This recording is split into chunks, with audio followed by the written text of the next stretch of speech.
아파트 현관문 앞에서 눈물을 줄줄 흘리며 무릎을 꿇고 있는 남자를 보는 순간 저는 제 눈을 의심했습니다.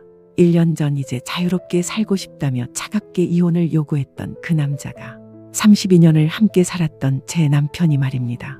깡마른 몸에 허름한 회색 티셔츠, 제대로 깎지도 않은 머리카락 사이로 대머리가 형광등 불빛에 번들거리고 있었습니다. 61세 남자가 아이처럼 훌쩍훌쩍 울고 있는 모습이 너무 충격적이었어요. 정희야, 제발 다시 한 번만. 내가 잘못했어. 목이 메인 그의 목소리가 아파트 복도에 울려 퍼졌습니다. 이웃들이 나올까봐 당황스러웠어요. 여보, 여기서 뭐해? 갑자기 왜 이래? 하지만 남편은 제 바지를 붙잡고는 더욱 격하게 울기 시작했습니다. 일어나지 않을 거야. 네가 용서해 줄 때까지.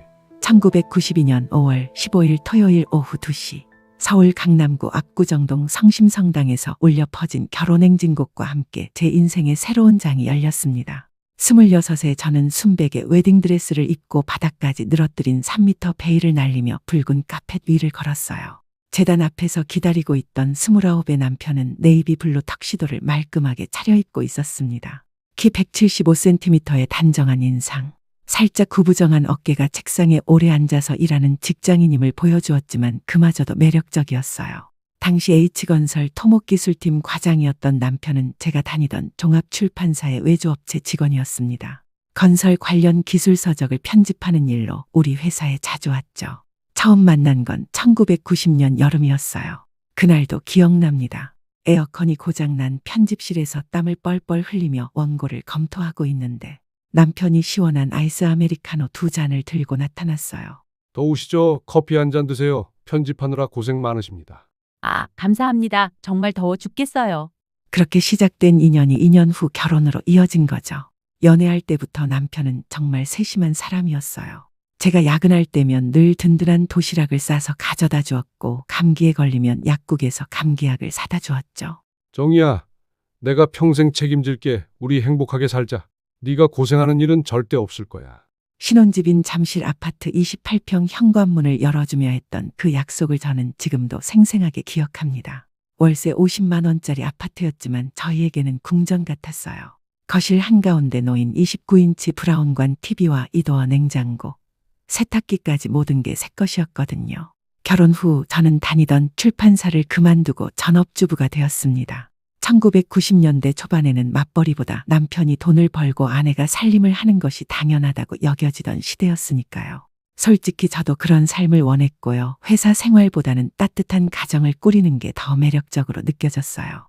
신혼 첫 해는 정말 달콤했습니다. 매일 아침 6시 30분에 일어나서 남편 출근 준비를 도와주는 것부터 하루가 시작되었어요. 미역국과 계란 후라이, 김치, 그리고 남편이 좋아하는 된장찌개를 빠뜨리지 않고 차려냈죠. 여보, 된장찌개 정말 맛있어. 우리 엄마가 끓여주시던 맛이랑 똑같아. 어떻게 이렇게 맛있게 만들어? 비결은 없어요. 그냥 정성껏 끓인 거예요. 오빠가 맛있게 먹어주니까 보람이 있어요. 남편이 회사에 간 후에는 집안 정리부터 시작했어요. 침실 이불 정리, 거실 청소기 돌리기, 화장실 청소까지 꼼꼼히 했죠. 오후에는 동네 마트에 가서 저녁 식재료를 사고 남편이 좋아할 만한 반찬을 미리 준비해 놓았어요. 저녁 7시만 되면 현관문 비밀번호 누르는 소리에 가슴이 뛰었습니다. 하루 종일 기다렸던 순간이었거든요. 여보, 나왔어. 오늘 하루 어땠어? 오빠, 어서 와요. 손 씻고 밥 먹어요. 오빠가 좋아하는 갈치조림 했어요. 그렇게 소소한 일상이 쌓여가며 행복한 신혼생활이 이어졌어요.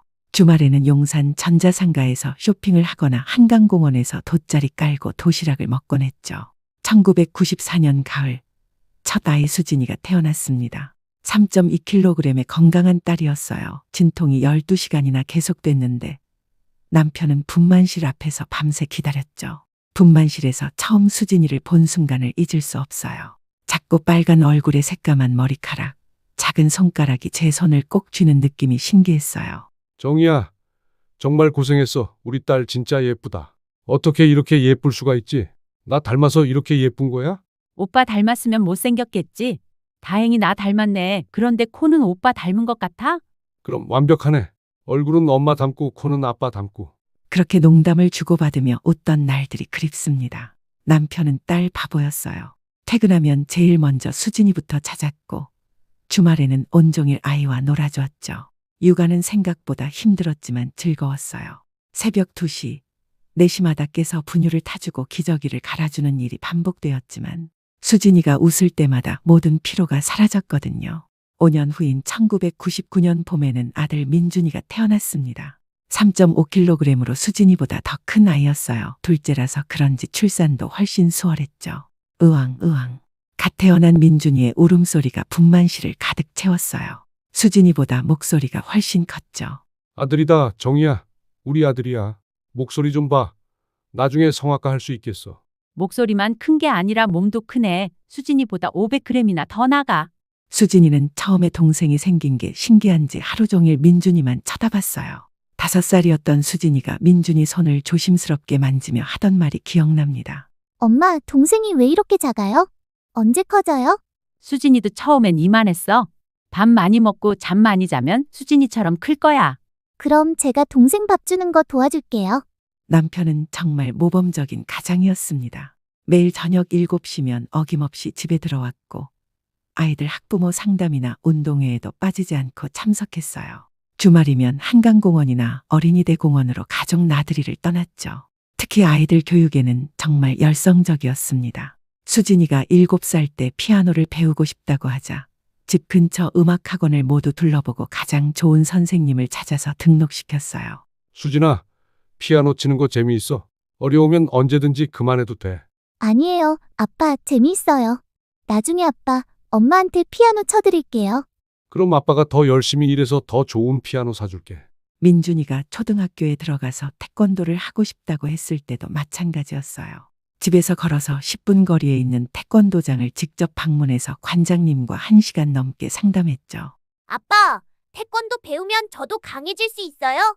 그럼 우리 민준이 태권도 배워서 멋있는 남자 되자. 하지만 힘이 세다고 다른 친구들 괴롭히면 안 된다. 네, 아빠, 저는 나쁜 사람한테만 쓸 거예요. 그런 대화를 나누는 남편을 보면서 저는 정말 좋은 사람과 결혼했다는 생각이 들었어요. 여보, 고생 많아. 우리 정이가 없었으면 이 집이 어떻게 돌아갔을까? 내가 밖에서 일만 하면 되니까 얼마나 편한지 몰라. 정말 고마워. 무슨 소리예요? 오빠가 밖에서 열심히 돈 벌어오니까 제가 이렇게 편하게 살죠. 서로 고마워해야죠. 남편은 늘 저에게 고마워했습니다. 저 역시 그런 남편이 자랑스러웠죠. 회사에서도 인정받아서 1995년에 차장, 2001년에 부장으로 승진했어요. 연봉도 꾸준히 올라서 2000년대 중반에는 7천만 원을 넘어섰죠. 아이들도 아빠를 무척 따랐습니다. 특히 민준이는 초등학교 저학년 때 아빠 자랑을 정말 많이 했어요. 아빠, 우리 아빠가 회사에서 제일 잘 나가는 부장님이지? 친구들이 그러는데 H건설이 정말 큰 회사라면서? 우리 아빠가 그 큰 회사 부장님이라고 하니까 다들 부러워해요. 그럼 아빠가 한국에서 제일 큰 건설회사 다니지. 우리 민준이 자랑스럽게 말해도 돼. 하지만 자랑만 하지 말고 아빠처럼 열심히 공부해서 훌륭한 사람이 되어야 한다. 네, 아빠, 저도 나중에 아빠처럼 큰 회사 다닐 거예요. 저는 그런 모습을 보며 흐뭇해했습니다. 평범하지만 따뜻한 가정이었거든요. 큰 갈등이나 문제 없이 하루하루가 평온하게 흘러갔어요.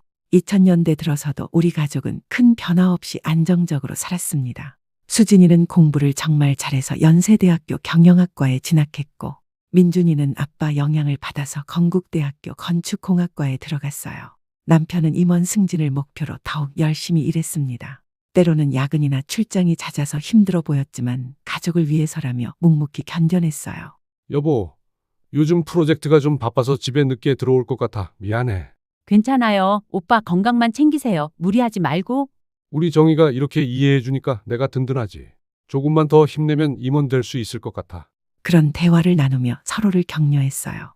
저는 아이들 뒷바라지와 살림에 전념했고 남편은 가장으로서의 책임을 다했죠. 가끔 친구들이 모임에서 물어봤어요. 32년 동안 큰 싸움 한 번 없이 어떻게 사냐고 저는 그럴 때마다 자신 있게 대답했습니다. 특별한 비결은 없어. 그냥 서로 배려하면서 사는 거지. 승호 오빠가 워낙 성격이 좋아서 살기 편해. 화내는 걸 본 적이 거의 없어. 부러워. 우리 남편은 사소한 일로도 짜증내는데. 사람마다 다르죠. 저희는 운이 좋았나 봐요. 정말 그랬어요. 큰 갈등이나 문제 없이 평온한 일상이 계속되었습니다. 이렇게 평범한 행복이 계속될 줄 알았어요. 그때는 이런 평온함이 영원히 지속될 거라고 믿어 의심치 않았습니다. 하지만 그것이 착각이었다는 걸 나중에 깨달았죠. 2023년 2월 28일 남편이 H건설에서 정년퇴직을 했습니다. 61세였죠. 31년간 한 회사에서 성실하게 일한 끝에 받은 퇴직금은 4억 5천만 원이었어요. 국민연금과 퇴직연금까지 합치면 월 300만 원 정도의 수입이 보장되어 있었죠. 경제적으로는 전혀 문제가 없었어요. 퇴직식 날 서울 서초구 H건설 본사 15층 대회의실에서 작은 파티가 열렸습니다. 저도 아이들과 함께 참석했어요. 회사 동료들이 모여서 꽃다발과 선물을 준비해줬죠. 30여 명의 직원들이 박수를 치며 남편의 퇴직을 축하해줬어요. 화려한 케이크와 샴페인까지 준비되어 있었어요. 승호 부장님, 정말 수고 많으셨습니다. 부장님 같은 분이 우리 회사의 진짜 기둥이었어요. 앞으로도 건강하게 오래오래 사세요. 고맙습니다. 여러분들도 건강하게 오래 일하시고 가정도 화목하게 꾸려가세요. 31년 동안 정말 즐거웠습니다. 부장님, 은퇴하시면 뭐 하실 예정이세요? 골프라도 배우실 거예요? 글쎄요, 아직 구체적으로 생각해 본 건 없고 그냥 자유롭게 살아보려고요. 남편은 겉으로는 담담해 보였지만 집에 돌아오는 차 안에서 말수가 거의 없었어요. 평소 같으면 오늘 있었던 일들을 자세히 이야기해 줬을 텐데 그날은 라디오 소리만 차 안을 채웠죠. 신호등에서 멈출 때마다 남편의 표정을 살짝 보니 뭔가 복잡한 감정이 얼굴에 스쳐 지나가는 것 같았어요. 집에 도착해서도 마찬가지였어요. 평소 같으면 넥타이부터 풀고 편한 옷으로 갈아입었을 텐데 정장 차림 그대로 거실 소파에 털썩 앉아서 천장만 바라봤어요. 31년간 매일 똑같이 반복했던 퇴근 루틴이 갑자기 사라진 거니까요. 오빠, 수고했어요. 이제 정말 자유의 몸이네요. 옷 갈아입고 저녁 먹어요. 응, 그래.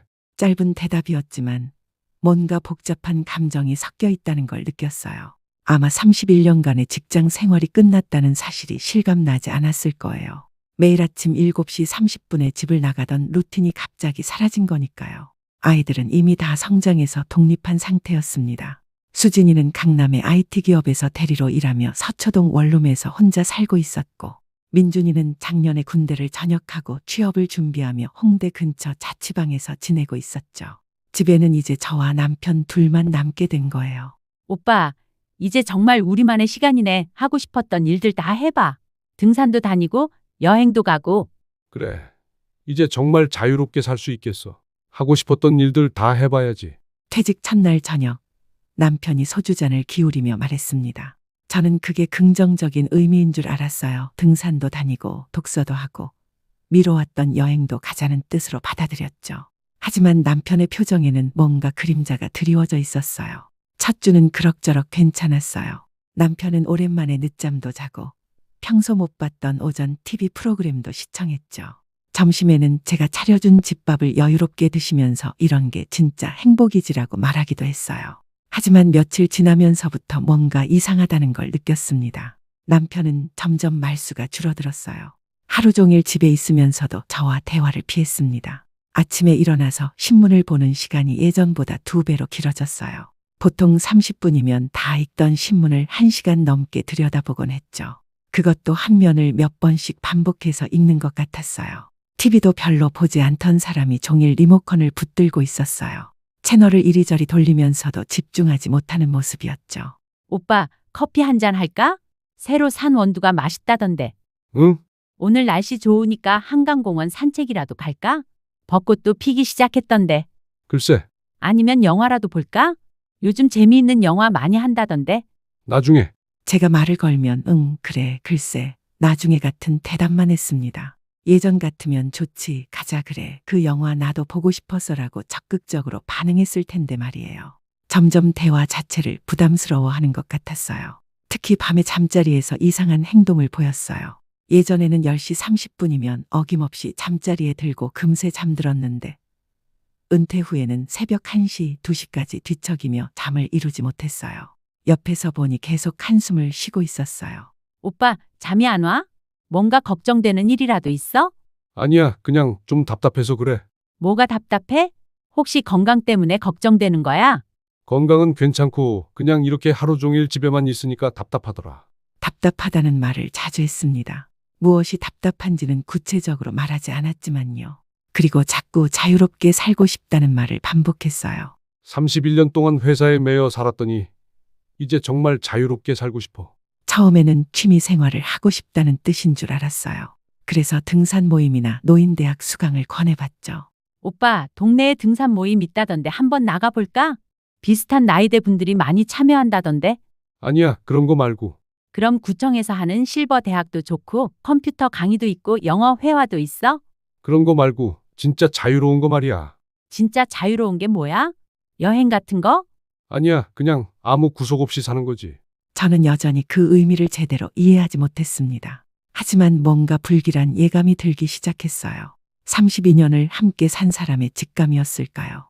3월에 들어서면서 남편의 변화는 더욱 뚜렷해졌어요. 아침에 일어나는 시간이 점점 늦어졌고 하루 종일 방에서 누워있는 시간이 많아졌어요.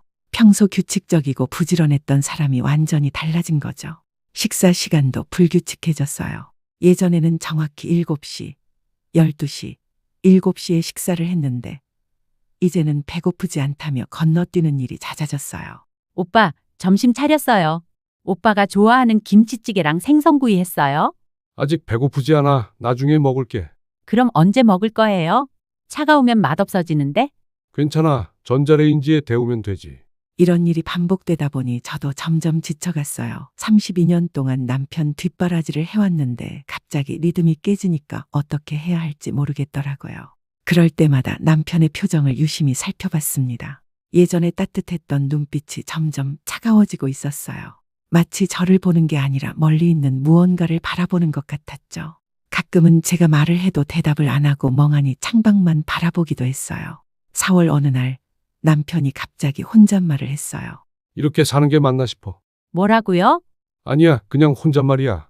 하지만 저는 들었어요. 그 말 속에 담긴 깊은 한숨과 절망감을 뭔가 큰 변화가 다가오고 있다는 걸 본능적으로 느꼈지만 설마 이혼을 요구할 거라고는 상상도 못했어요. 5월에는 더욱 심해졌어요. 남편은 하루에 몇 마디 말도 안 하는 날이 있었어요. 저와 눈도 마주치지 않으려고 했고 같은 공간에 있는 것조차 피하려고 했죠. 어느 날 밤 남편이 거실에서 혼자 술을 마시고 있었어요. 평소에는 저와 함께 마셨는데 그날은 혼자였어요. 오빠, 혼자 왜 마셔요? 저도 같이 마실게요. 괜찮아. 혼자 마시고 싶어. 무슨 일 있어요? 요즘 너무 이상해요. 아무 일 없어. 그냥 혼자 있고 싶어. 그때였어요. 남편이 처음으로 혼자 있고 싶다는 말을 한 건 32년 결혼 생활에서 한 번도 들어본 적 없는 말이었어요. 그 순간 가슴이 철렁 내려앉았어요. 6월이 되자 남편은 아예 저를 피하기 시작했어요. 제가 거실에 있으면 방으로 들어가고 제가 방에 있으면 거실로 나왔어요. 마치 같은 공간에 있는 것도 싫어하는 것 같았어요. 그리고 6월 14일, 운명의 그날이 왔습니다. 2023년 6월 14일 화요일 저녁, 제 인생에서 가장 충격적인 날이었습니다. 평소처럼 저녁 식사를 마치고 설거지를 하고 있는데 남편이 거실에서 저를 불렀어요. 그날 저녁은 남편이 좋아하는 갈치조림과 시금치나물, 된장찌개를 준비했었죠. 정희야, 잠깐 앉아봐. 할 말이 있어. 무겁고 진지한 목소리였습니다. 혹시 건강검진에서 안 좋은 결과가 나온 건 아닌지 걱정하며 고무장갑을 벗고 거실로 갔어요. 남편은 평소 앉던 소파가 아닌 식탁 의자에 반듯하게 앉아 있었습니다. 등받이에 기대지도 않고 꼿꼿하게 앉은 모습이 평소와 달랐어요. 왜? 무슨 일이야? 혹시 건강검진 결과 나쁜 거 나왔어? 저도 맞은편 의자에 앉았어요. 남편은 한참 동안 말을 하지 않았습니다. 거실 벽시계의 초침 소리만 똑똑 들렸죠. 남편의 손이 식탁 위에서 떨리고 있는 게 보였어요. 우리 이혼하자. 귀를 의심했습니다. 방금 뭐라고 했는지 제대로 듣지 못한 것 같았어요. 마치 다른 나라 언어를 들은 것 같았죠. 뭐라고? 이혼하자고. 더 이상 이렇게 살 수 없겠어. 남편의 표정은 차갑기만 했습니다. 농담을 하는 것 같지도 않았고 화가 나서 하는 말 같지도 않았어요. 마치 오래전부터 준비해온 대사를 읽는 것 같았죠. 32년 동안 함께 살면서 본 적 없는 표정이었어요. 갑자기 이게 무슨 소리야? 우리가 뭔 문제라도 있었어? 내가 뭘 잘못했어? 네가 잘못한 건 아니야. 문제라는 게 꼭 큰 싸움이나 불륜이어야 하는 건 아니잖아. 손이 덜덜 떨렸습니다. 이런 상황이 현실인지 꿈인지 구분이 안 됐어요. 32년 결혼 생활에서 가장 큰 싸움이라고 해봤자 아이들 교육 방침을 놓고 며칠 언짢게 지낸 정도였는데 갑자기 이혼이라니. 그럼 왜? 도대체 왜 갑자기 이런 말을 해? 나는 정말 모르겠어. 그냥 더 이상 함께 살고 싶지 않아. 이제 진짜 자유롭게 살고 싶어. 자유롭게 살고 싶다는 게 무슨 뜻이야? 나랑 같이 있으면 자유롭지 못해? 그런 의미가 아니라 복잡하게 생각하지 마. 그냥 우리 각자의 길을 가는 거야. 남편의 말은 너무 차갑고 건조했어요. 마치 비즈니스 계약을 파기하는 것처럼 담담했죠. 32년이라는 세월이 아무것도 아닌 것처럼. 각자의 길?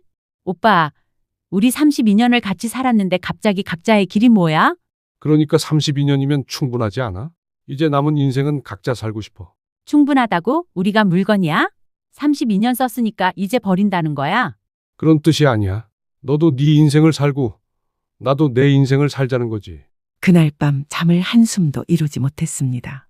옆에서 남편이 코를 골며 자고 있는데 어떻게 그렇게 평온하게 잘 수 있는지 이해가 안 됐어요. 방금 32년 결혼 생활을 끝내자고 선언한 사람이 맞나 싶었죠. 아무리 생각해도 이유를 알 수 없었어요. 바람을 피운 것도 아니고 큰 싸움을 한 것도 아니고 경제적 문제가 있는 것도 아닌데 왜 갑자기 이혼을 하자는 건지. 혹시 다른 여자가 생긴 건 아닌지 의심도 해봤지만 은퇴 후 집에만 있었는데 그럴 리도 없었어요. 다음 날 아침 남편은 평소와 다름없이 아침을 먹었어요. 마치 어젯밤 일이 없었던 것처럼. 오빠, 어젯밤 말 진심이야? 응, 진심이야. 혹시 우울증 같은 거 아니야? 은퇴 후 갑자기 환경이 바뀌어서 그런 거 아닐까? 우울증 아니야. 정말 진지하게 생각해 본 거야. 언제부터 생각했어? 은퇴하고 나서부터. 은퇴하고 나서부터라니 겨우 4개월 만에 32년 결혼 생활을 끝내겠다고 결심한 거였어요. 저는 믿을 수가 없었어요. 그럼 아이들한테는 뭐라고 할 거야? 수진이랑 민준이가 뭐라고 할 것 같아? 아이들도 다 컸잖아. 이해할 거야. 이해할 거라고? 32년 만에 갑자기 이혼한다는데? 요즘 황혼이혼 많잖아. 별로 이상한 일도 아니고. 남편이 황혼이혼이라는 단어를 말하는 순간 저는 이 모든 게 현실이라는 걸 깨달았어요. 그동안 뉴스에서만 보던 다른 사람들 이야기로만 여겼던 일이 바로 제게 일어나고 있는 거였어요. 그 후 일주일 동안 저는 남편을 설득해 보려고 노력했어요. 부부 상담을 받아보자고도 하고 여행을 다녀와서 다시 생각해 보자고도 했죠. 오빠, 우리 제주도라도 다녀올까? 신혼 때 못 가봤잖아. 여행 간다고 달라질 게 없어. 그럼 상담이라도 받아보자. 요즘 부부 상담 많이 받는다던데. 상담받을 것도 없어. 내 마음은 이미 정해졌어. 남편의 마음은 정말 돌같이 굳어 있었어요. 어떤 말을 해도 통하지 않았죠. 일주일 후 저는 아이들에게 연락했어요. 더 이상 혼자 감당할 수 없었거든요. 수진아, 민준아, 엄마가 할 말이 있어? 집에 좀 와줄래? 엄마, 무슨 일이에요? 목소리가 이상해요. 그냥 와서 얘기하자. 토요일 오후 아이들이 집에 왔어요. 거실에 온 가족이 모여 앉았죠. 32년 만에 가장 무거운 분위기였어요. 너희들에게 할 말이 있어.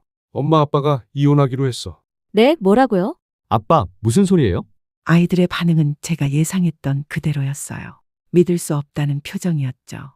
왜요? 무슨 일이 있었어요? 아빠가 바람 피웠어요? 바람 핀 거 아니야. 그냥 각자 살고 싶어졌어. 각자 살고 싶어졌다고요? 30년 넘게 같이 살다가 갑자기요. 사람 마음이라는 게 변할 수 있는 거 아니냐. 엄마는 어떻게 생각하세요? 엄마는 이혼하고 싶지 않아.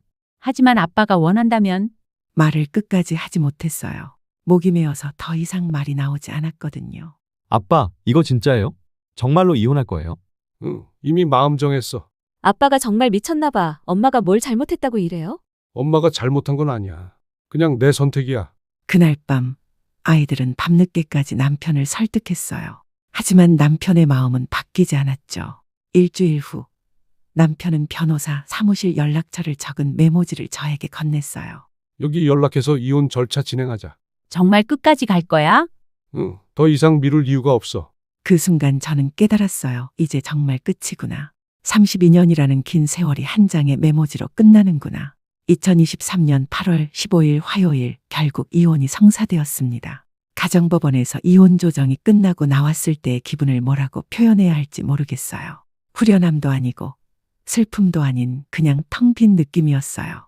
재산 분할도 깔끔하게 반반씩 나누었고 아이들은 이미 다 컸으니 양육권 문제도 없었죠.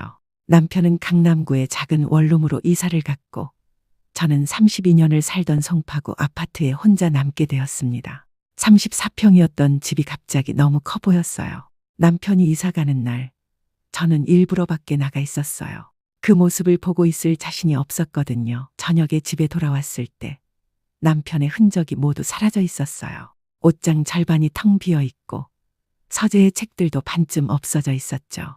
처음 며칠은 그저 멍했습니다. 아침에 일어나서 습관적으로 남편 목 아침을 차려놓고는 깨달았죠. 아, 이제 혼자구나. 김이 모락모락 나는 된장찌개를 보며 눈물이 났어요. 32년 동안 매일 아침 끓였던 된장찌개였는데 이제는 한 그릇만 끓이면 되는 거였어요. 아이들은 믿을 수 없다는 반응이었습니다. 수진이는 엄마, 아빠가 정말 미쳤나 봐. 왜 갑자기 이래? 라며 화를 냈고 민준이는 아빠한테 내가 따져볼게라고 했지만 저는 말렸어요. 이미 끝난 일이니까. 엄마, 정말 괜찮으세요? 혼자 사시기 힘들지 않아요? 괜찮아. 엄마도 이제 내 인생 살아봐야지. 아이들 앞에서는 강한 척했지만 혼자 있을 때는 정말 힘들었어요. 밤이 가장 힘들었습니다. 32년 동안 옆자리에 누워있던 사람이 없으니 잠이 오지 않았어요. 벽시계 소리가 이렇게 큰 줄 몰랐습니다. 새벽 3시, 4시까지 뒤척이다가 겨우 잠들곤 했죠. 꿈에서도 남편이 나타났어요. 아직 함께 살던 시절의 꿈이었는데 꿈에서 깨고 나면 현실이 더 참혹하게 느껴졌어요. 집안의 모든 것들이 남편을 떠올리게 했어요. 거실 소파에 앉으면 남편이 즐겨 앉던 자리가 보였고 식탁에 앉으면 맞은편 빈 의자가 눈에 띄었어요. TV를 켜면 남편이 좋아하던 뉴스 채널이 나왔죠. 가장 힘든 건 식사 시간이었어요. 32년 동안 두 사람 분량에 맞춰 요리를 해왔는데 갑자기 혼자 먹을 분량만 만들려니 감이 안 잡혔어요. 김치찌개를 끓이면 항상 너무 많이 만들어서 며칠째 같은 음식을 먹어야 했죠. 설거지도 이상했어요. 그릇 하나, 젓가락 한 쌍만 씻으면 되는데 왠지 모르게 허전했어요. 32년 동안 두 사람분의 그릇을 씻는 게 당연했는데 말이에요. 9월에 들어서자 외로움이 더 심해졌어요. 가을이 오면서 날씨가 쌀쌀해지니까 더 적적했죠. 저녁에 혼자 앉아서 TV를 보고 있으면 갑자기 울음이 터져나왔어요. 어느 날 밤 정말 견딜 수 없어서 친언니에게 전화를 걸었어요. 언니, 나야. 정희야, 무슨 일이야? 목소리가 이상한데? 언니, 나 너무 외로워. 아이고, 우리 정희, 많이 힘들지? 언니가 내일 놀러 갈게. 언니가 다음날 집에 와서 하루 종일 제 얘기를 들어줬어요. 그동안 쌓인 울분을 다 토해냈죠. 그 사람이 정말 미쳤나 봐. 32년을 어떻게 그렇게 쉽게 포기해? 나도 모르겠어. 정말 이유를 모르겠어. 괜찮아. 시간이 지나면 적응될 거야. 언니가 자주 놀러 올게. 그런데 이상했어요. 이혼한 지 한 달쯤 지났을 때부터 남편에게서 가끔 전화가 왔어요. 한 달에 한 번 정도였는데 안부를 묻더군요. 정희야, 잘 지내? 네, 잘 지내요. 오빠도 잘 지내시고? 혹시 불편한 거 없어? 집에 문제되는 거 있으면 연락해. 괜찮아요. 모든 거 다 알아서 하고 있어요. 그럴 때마다 마음이 복잡했어요. 이혼하자고 해놓고는 왜 자꾸 안부를 묻는지 이해할 수 없었습니다. 전화를 끊고 나면 눈물이 났어요. 차라리 연락을 안 했으면 좋겠다는 생각이 들었죠. 10월에는 더 심각한 일이 생겼어요. 갑자기 혈압이 올라가서 응급실에 실려간 거예요. 혼자 집에 있다가 갑자기 어지러워서 쓰러질 뻔했죠. 응급실에서 의사 선생님이 물어봤어요. 보호자는 어디 계세요? 보호자는 없어요. 가족이나 지인 중에 연락할 분이 있으신가요? 딸한테 연락하겠습니다. 수진이가 급하게 병원으로 달려왔어요. 검사 결과 스트레스성 고혈압이었죠. 엄마, 왜 이렇게 됐어요? 혼자 살기 너무 힘드시죠? 괜찮아. 일시적인 거야. 엄마, 제가 이사 와서 같이 살까요? 안 돼. 너도 네 생활이 있잖아. 아이들에게 부담을 주고 싶지 않았어요. 이미 어른이 된 아이들에게 제 문제를 떠넘길 수는 없었죠. 병원에서 돌아온 후 저는 더 조심스럽게 살았어요. 혼자 살면서 건강에 문제가 생기면 정말 위험하다는 걸 깨달았거든요. 11월에 들어서면서 우울감이 더 심해졌어요. 하루 종일 집에만 있으니까 사람과 대화할 일이 없었어요. 마트에 가서 계산할 때 감사합니다라고 인사하는 게 유일한 대화였죠. 어느 날은 거울을 보다가 깜짝 놀랐어요. 몇 달 사이에 많이 늙어 보였거든요.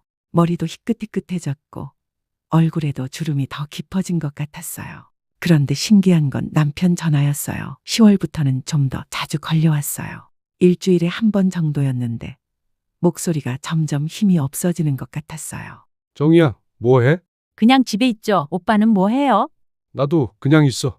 잘 지내죠? 응, 잘 지내. 하지만 목소리로 들어보니 잘 지내는 것 같지 않았어요. 예전에 비해 목소리에 활기가 없었거든요. 하지만 저는 별로 신경 쓰지 않으려고 했어요. 이제 저도 제 인생을 살아야 했으니까요. 12월에는 첫 번째 겨울을 맞았어요. 32년 만에 혼자 보내는 겨울이었죠. 크리스마스가 다가오면서 더 외롭긴 했지만 그래도 조금씩 적응해가고 있었어요. 하지만 저는 아직 몰랐어요. 남편이 어떤 상태인지 그리고 1년 후에 무슨 일이 벌어질지를. 2023년 11월 이혼한 지 3개월이 지났을 무렵부터 조금씩 변화가 시작되었습니다. 수진이가 주말에 집에 놀러와서 제 모습을 보더니 걱정스러운 표정을 지었어요. 엄마, 요리 교실 같은 거 다녀보는 게 어때요? 새로운 사람들도 만나고 뭔가 배우기도 하고. 요리 교실? 엄마가 32년 동안 요리한 사람인데 요리 교실을 왜 다녀? 그게 아니라 사람들이랑 어울리라는 뜻이에요. 엄마 혼자 집에만 있으니까 우울해 보여요. 우울하지 않아. 괜찮아. 엄마, 거짓말하지 마세요. 얼굴에 다 써 있어요. 처음에는 별로 내키지 않았어요. 낯선 사람들과 어울린다는 게 부담스러웠거든요. 32년 동안 남편과 아이들만 돌보다가 갑자기 다른 사람들과 어울린다니 상상이 안 됐어요. 하지만 하루 종일 혼자 있는 것도 답답해서 결국 성파구 문화센터 요리교실에 등록했습니다. 수강료는 3개월에 15만 원이었어요. 매주 화요일과 목요일 오후 2시부터 4시까지였죠. 첫 수업날 정말 떨렸어요. 32년 만에 집 밖에서 무언가를 배운다는 게 어색했거든요. 문화센터 요리실에 들어가니 비슷한 나이대의 여성 12명이 앞치마를 두르고 있었어요. 안녕하세요. 새로 오신 분이시네요. 자기소개 부탁드려요. 안녕하세요. 이정희입니다. 58살이고. 요리 배우러 왔어요. 어머, 저도 비슷한 나이예요. 저는 김미숙이라고 해요. 반가워요. 김미숙 씨는 55세로 저보다 3살 어렸어요. 첫 수업은 떡볶이 만들기였는데 생각보다 재미있었어요. 다른 분들과 이야기를 나누면서 요리하니까 시간이 금세 지나갔죠. 정희 씨, 떡볶이 정말 맛있게 만드시네요. 비법이 있어요? 그냥 32년 동안 해온 대로 한 거예요. 32년이면 결혼 오래 하셨네요. 네, 했었죠? 과거형으로 말하니까 김미숙 씨가 눈치를 채고 더 이상 묻지 않았어요. 나중에 알았지만 김미숙 씨도 3년 전에 황혼이혼을 경험한 분이었어요.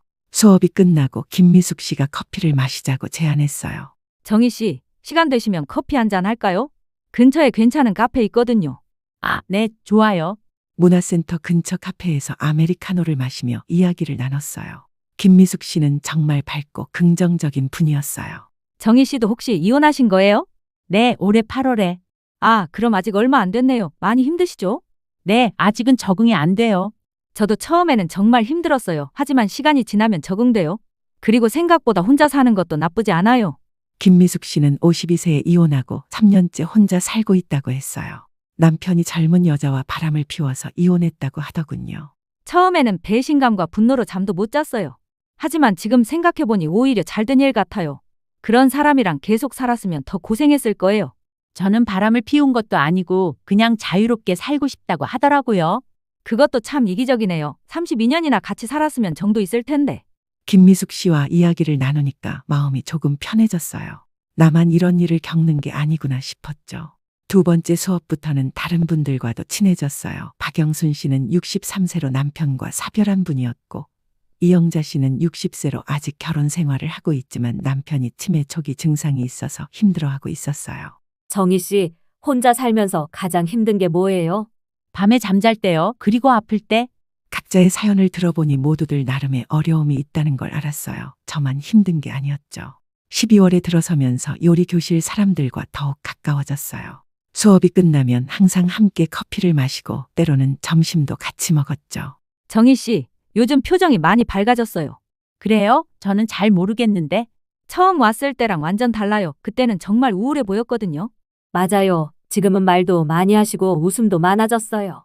정말 그런 것 같았어요. 사람들과 이야기를 나누다 보니 웃을 일이 생겼어요. 32년 만에 처음 맛보는 나만의 시간이었죠.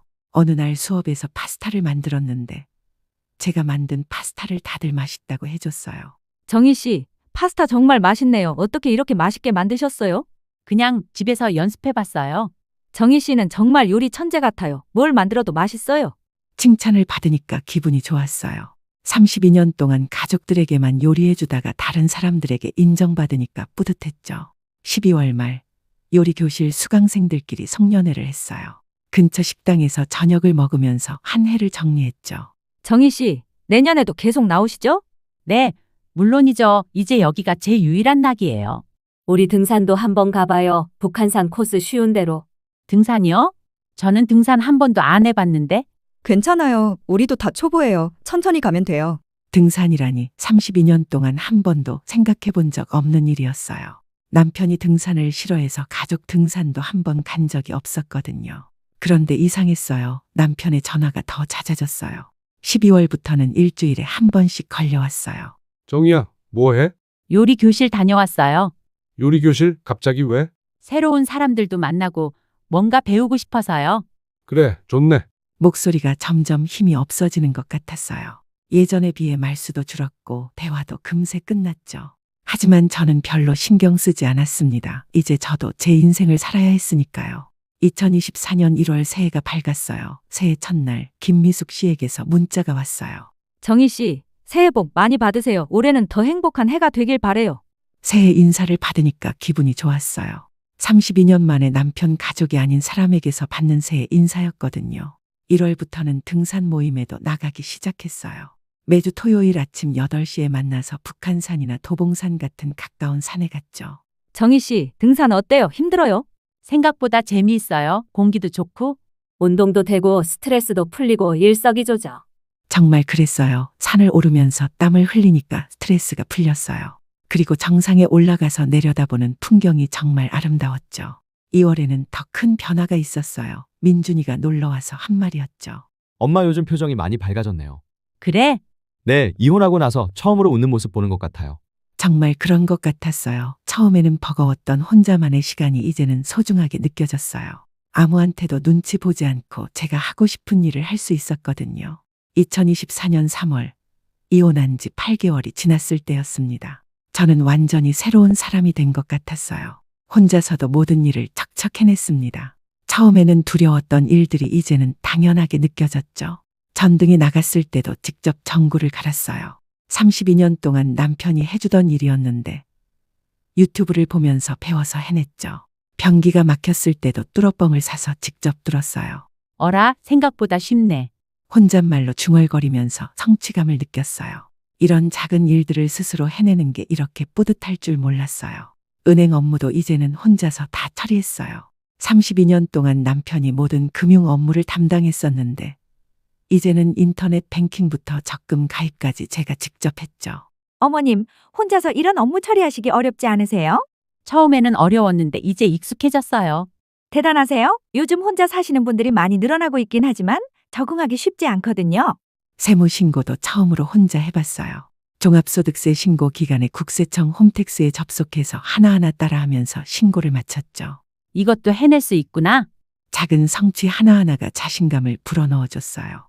요리 교실에서 만난 친구들과는 정말 가까워졌습니다. 이제는 일주일에 한 번씩은 모여서 함께 시간을 보냈어요. 젊었을 때 친구들과 수다 떨던 기분이 들었습니다. 정희 씨, 정말 많이 달라졌어요. 처음 왔을 때랑 완전 다른 사람 같아요. 어떻게 달라졌는데요? 자신감이 생겼어요. 표정도 밝아지고 말도 많아지고. 맞아요. 처음에는 정말 우울해 보였는데 지금은 완전 다른 사람이에요. 요리 교실 선생님도 같은 말씀을 하셨습니다. 정희 씨, 정말 많이 달라졌어요. 처음 오셨을 때는 말수도 적고 위축되어 보였는데 지금은 수업의 분위기 메이커예요. 그런가요? 저는 잘 모르겠는데요. 다른 분들도 정희 씨 때문에 수업이 더 즐거워졌다고 하세요. 요리 솜씨도 정말 좋으시고.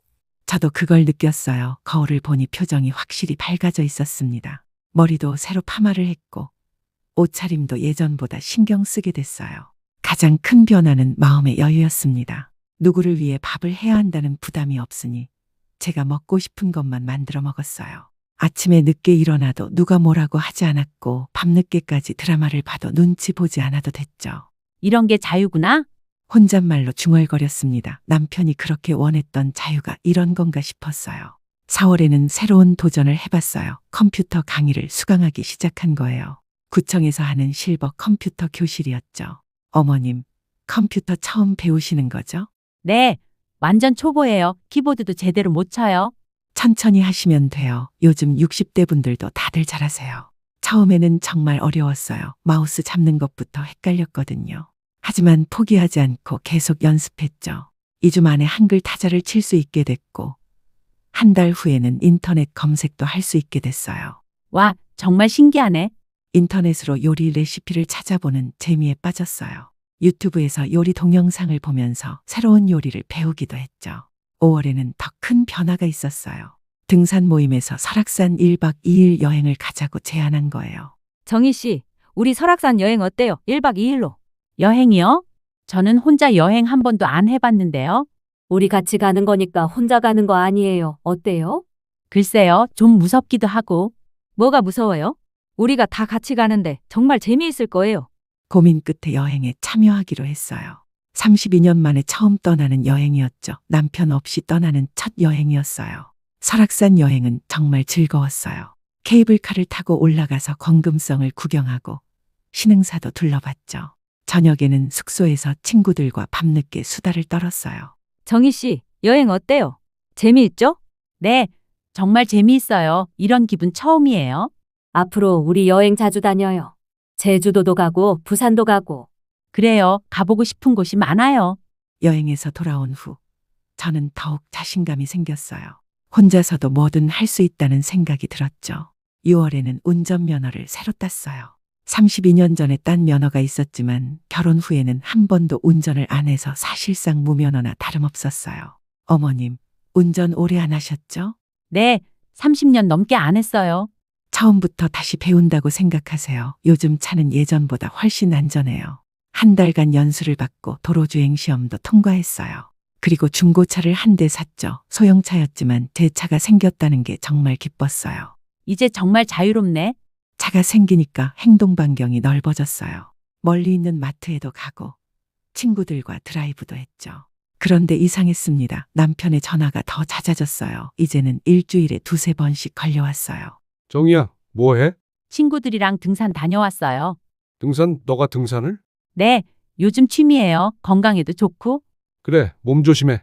목소리가 점점 힘이 없어지는 것 같았어요. 그리고 왠지 모르게 외로워 보였죠. 하지만 저는 별로 신경 쓰지 않았습니다. 7월에는 새로운 도전을 또 해봤어요. 자원봉사를 시작한 거예요. 동네 경로당에서 어르신들 점심 봉사를 하기 시작했죠. 정희 씨, 봉사 경험 있으세요? 아니요, 처음이에요. 잘할 수 있을까요? 괜찮아요. 요리 솜씨 좋으시니까 어르신들이 좋아하실 거예요. 일주일에 2번, 화요일과 목요일에 경로당에 가서 어르신들 점심을 준비해드렸어요. 처음에는 낯설었지만 어르신들이 맛있게 드시는 모습을 보니까 보람을 느꼈어요. 이거 누가 만든 거야? 정말 맛있네. 제가 만들었어요. 아이고, 솜씨 좋구나. 우리 며느리보다 낫네. 칭찬을 들으니까 기분이 좋았어요. 제가 누군가에게 도움이 되고 있다는 생각이 들었죠. 8월이 되자 이혼 1주년이 됐어요. 작년 이맘때를 생각하니 감회가 새로웠어요. 그때는 정말 절망적이었는데 지금은 완전히 다른 사람이 된 것 같았어요. 정희 씨, 이제 정말 독립적으로 잘 사시네요. 네, 혼자 사는 것도 나쁘지 않네요. 처음에는 많이 힘들어 하셨는데 지금 보니까 오히려 더 행복해 보여요. 맞아요. 이제는 누구 눈치도 안 보고 제가 하고 싶은 대로 살 수 있어서 좋아요. 정말 그랬어요. 이혼이 끝이 아니라 새로운 시작이었다는 걸 깨달았어요. 하지만 저는 아직 몰랐어요. 남편이 지난 1년 동안 어떻게 지냈는지, 그리고 곧 무슨 일이 벌어질지를. 2024년 8월 23일, 제 인생에서 2번째로 충격적인 날이었습니다. 요리교실 친구들과 근처 한정식집에서 저녁을 먹고 즐거운 시간을 보낸 후였어요. 김미숙 씨, 박영순 씨와 함께 제철 음식 이야기를 하며 웃음꽃을 피웠던 저녁이었죠. 정희 씨, 오늘 만든 연어 샐러드 정말 맛있었어요. 레시피 좀 알려주세요. 별거 아니에요. 다음에 우리 집에서 직접 해드릴게요. 정희 씨 집에서 홈파티 한번 해요. 우리가 다 재료 사가지고 갈게요. 그렇게 즐거운 대화를 나누며 집으로 돌아왔어요. 아파트 지하주차장에 차를 주차하고 엘리베이터를 타고 15층에 올라갔죠. 복도를 걸어가는데 뭔가 이상했어요. 우리 집 현관 앞에 누군가 쪼그리고 앉아 있었거든요. 처음에는 택배 기사님인 줄 알았어요. 요즘 늦은 시간에도 택배를 배송하는 경우가 있으니까요. 하지만 가까이 갈수록 뭔가 이상했어요. 택배 상자도 보이지 않았고 그 사람의 모습이 너무 초라했거든요. 10m 정도 남았을 때 그 사람이 고개를 들었어요. 그 순간 저는 완전히 얼어붙었습니다. 믿을 수 없었어요. 남편이었거든요. 하지만 제가 알던 남편의 모습이 아니었어요. 깡마른 몸에 너무 큰 회색 티셔츠를 걸치고 있었고 바지도 허리춤에서 주름져 있었어요. 머리는 제대로 감지도 않은 듯 기름져 있었고 반쯤 벗겨진 대머리가 형광등 불빛에 번들거렸죠. 얼굴도 많이 야위어서 광대뼈가 툭 튀어나와 보였어요. 오빠, 여기서 뭐해? 남편은 저를 보자마자 눈물을 흘리기 시작했습니다. 61세 남자가 아이처럼 훌쩍훌쩍 울고 있는 모습이 너무 충격적이었어요. 정희야, 미안해. 정말 미안해. 갑자기 왜 이래? 무슨 일이야? 몸은 괜찮아? 남편의 모습이 너무 초라해서 화가 나기보다는 당황스러웠어요. 1년 전만 해도 단정하고 건장했던 사람이 이렇게 변할 수 있나 싶었죠. 제발 다시 한 번만. 내가 잘못했어. 정말 잘못했어. 남편이 무릎을 꿇더니 제 바지를 붙잡았습니다. 복도에서 이런 모습을 보이니까 정말 당황스러웠어요. 일단 일어나. 여기서 왜 이래? 이웃 사람들이 다 봐. 일어나지 않을 거야. 네가 용서해 줄 때까지. 목소리가 완전히 쉬어 있었어요. 감기에 걸린 것 같기도 하고 너무 많이 운 것 같기도 했죠. 일단 집에 들어가서 얘기하자. 어쩔 수 없이 집으로 들어가자고 했어요. 이런 모습을 이웃들이 보면 안 될 것 같았거든요. 현관문을 열고 들어가는데 남편이 집 안을 둘러보는 모습이 이상했어요. 마치 처음 보는 집처럼 신기해하면서 천천히 둘러봤어요. 집이 많이 바뀌었네. 뭐가 바뀌었어? 밝아졌어. 그리고 뭔가 다른 냄새가 나. 정말 그랬어요. 남편이 없어진 후 집 분위기가 많이 바뀌었거든요. 제가 좋아하는 디퓨저도 놓았고 화분도 몇 개 들여놓았어요. 남편이 싫어했던 것들이었죠. 앉아, 물 가져다 줄게. 남편을 거실 소파에 앉히고 물을 떠다 줬어요. 남편은 물을 받아 마시면서도 계속 훌쩍거렸어요. 이제 말해봐. 무슨 일이야? 정희야, 나 정말 바보였어. 1년 동안 혼자 살아보니까 알겠더라. 내가 얼마나 바보였는지. 갑자기 무슨 소리야? 혼자 살 수 없어. 정말 못 살겠어. 그때부터 남편이 지난 1년 동안의 이야기를 털어놓기 시작했어요. 듣고 보니 정말 참혹했어요. 이혼하고 나서 제대로 된 식사를 한 번도 못했어. 편의점 도시락이나 라면으로만 연명했어. 왜? 요리하면 되잖아. 할 줄을 모르겠더라. 32년 동안 네가 다 해줘서. 라면도 제대로 못 끓이겠어. 남편은 라면을 끓일 때도 물의 양을 제대로 못 맞춰서 짜거나 싱겁게 만들었다고 했어요. 밥을 지을 때도 물 조절을 못해서 질척하거나 딱딱하게 되곤 했다고 하더군요. 그리고 약도 제대로 안 챙겨 먹었어. 약? 무슨 약? 고혈압약, 당뇨약 내가 항상 챙겨줬던 거. 저는 깜짝 놀랐어요. 남편이 고혈압과 당뇨가 있다는 걸 알고 있었지만 혼자 살면서 약을 제대로 안 먹었다니요. 그럼 병원은 갔어? 몇 번 갔는데 의사가 그러더라. 이런 식으로 살면 몇 년 못 간다고. 남편의 목소리가 떨렸습니다. 정말 무서웠나 봐요. 건강검진도 받았는데 결과가 엉망이야. 혈당 수치도 올라가고 혈압도 조절이 안 되고. 그래서 나한테 왔어? 간병인이 필요해서? 아니야, 그런 게 아니라. 정말 내가 그리웠어. 남편의 눈에서 또 눈물이 흘렀어요. 혼자 살아보니까 알겠더라. 내가 얼마나 바보였는지. 32년 동안 네가 해준 모든 것들이 얼마나 소중한지. 지금 와서 그런 소리 해? 식사 준비, 약 챙기기, 건강관리, 집안일. 그 모든 걸 당연하게 여기고 살았더라. 남편이 계속 울면서 이야기를 했어요. 원룸에 혼자 있으면서 매일 후회했어.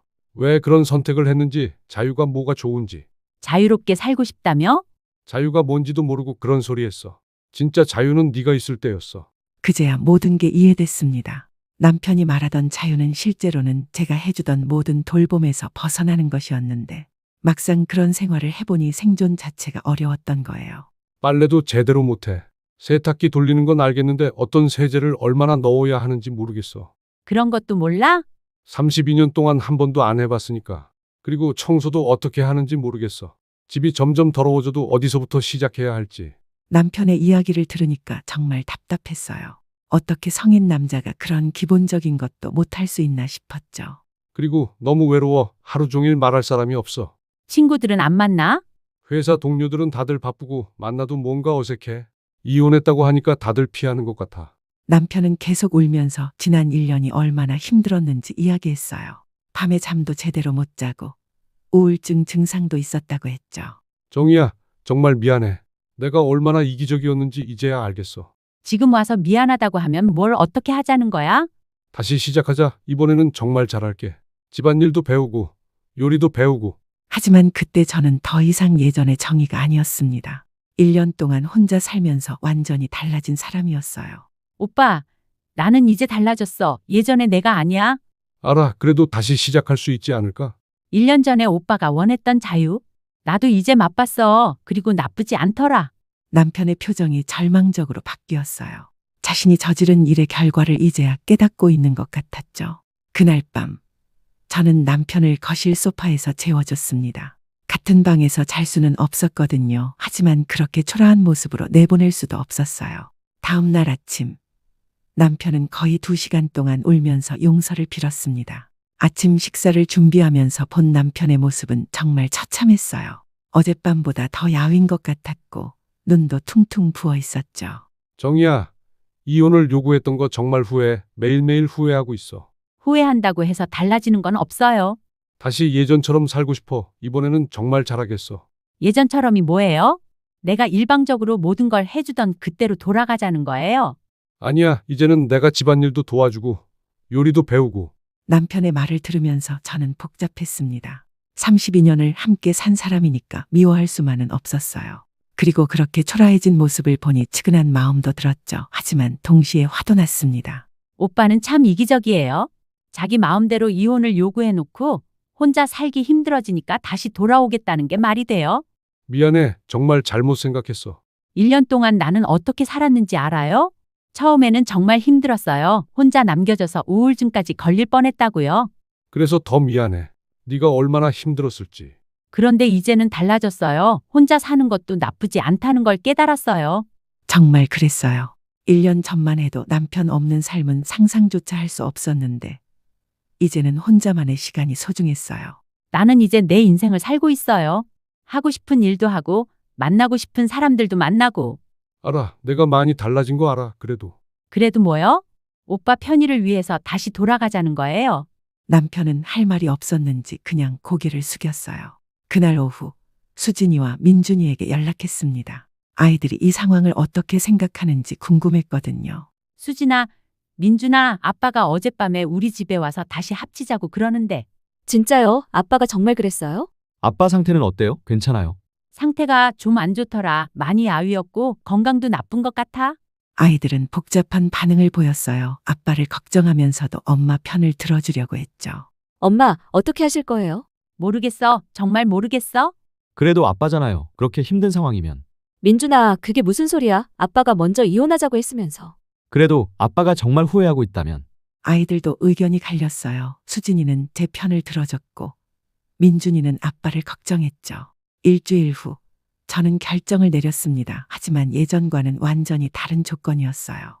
오빠, 재결합은 할 수 있어요. 하지만 조건이 있어요. 조건? 뭐든지 할게. 첫째, 집안일은 반반씩 나누어서 해요. 청소, 빨래, 설거지 모든 것. 그럼 당연하지. 둘째, 나는 계속 내 생활을 유지할 거예요. 요리 교실도 다니고 친구들도 만나고 자원봉사도 하고. 그래, 내가 하고 싶은 거 다 해. 셋째, 이번에 또 같은 실수하면 그때는 정말 끝이에요. 2번 다시는 용서 안 해요. 알겠어. 절대 그런 일 없을 거야. 그리고 마지막으로 우리는 이제 부부가 아니라 동반자예요. 서로 의존하는 관계가 아니라 선택하는 관계. 남편은 고개를 끄덕였습니다. 뭐든지 하겠다는 표정이었어요.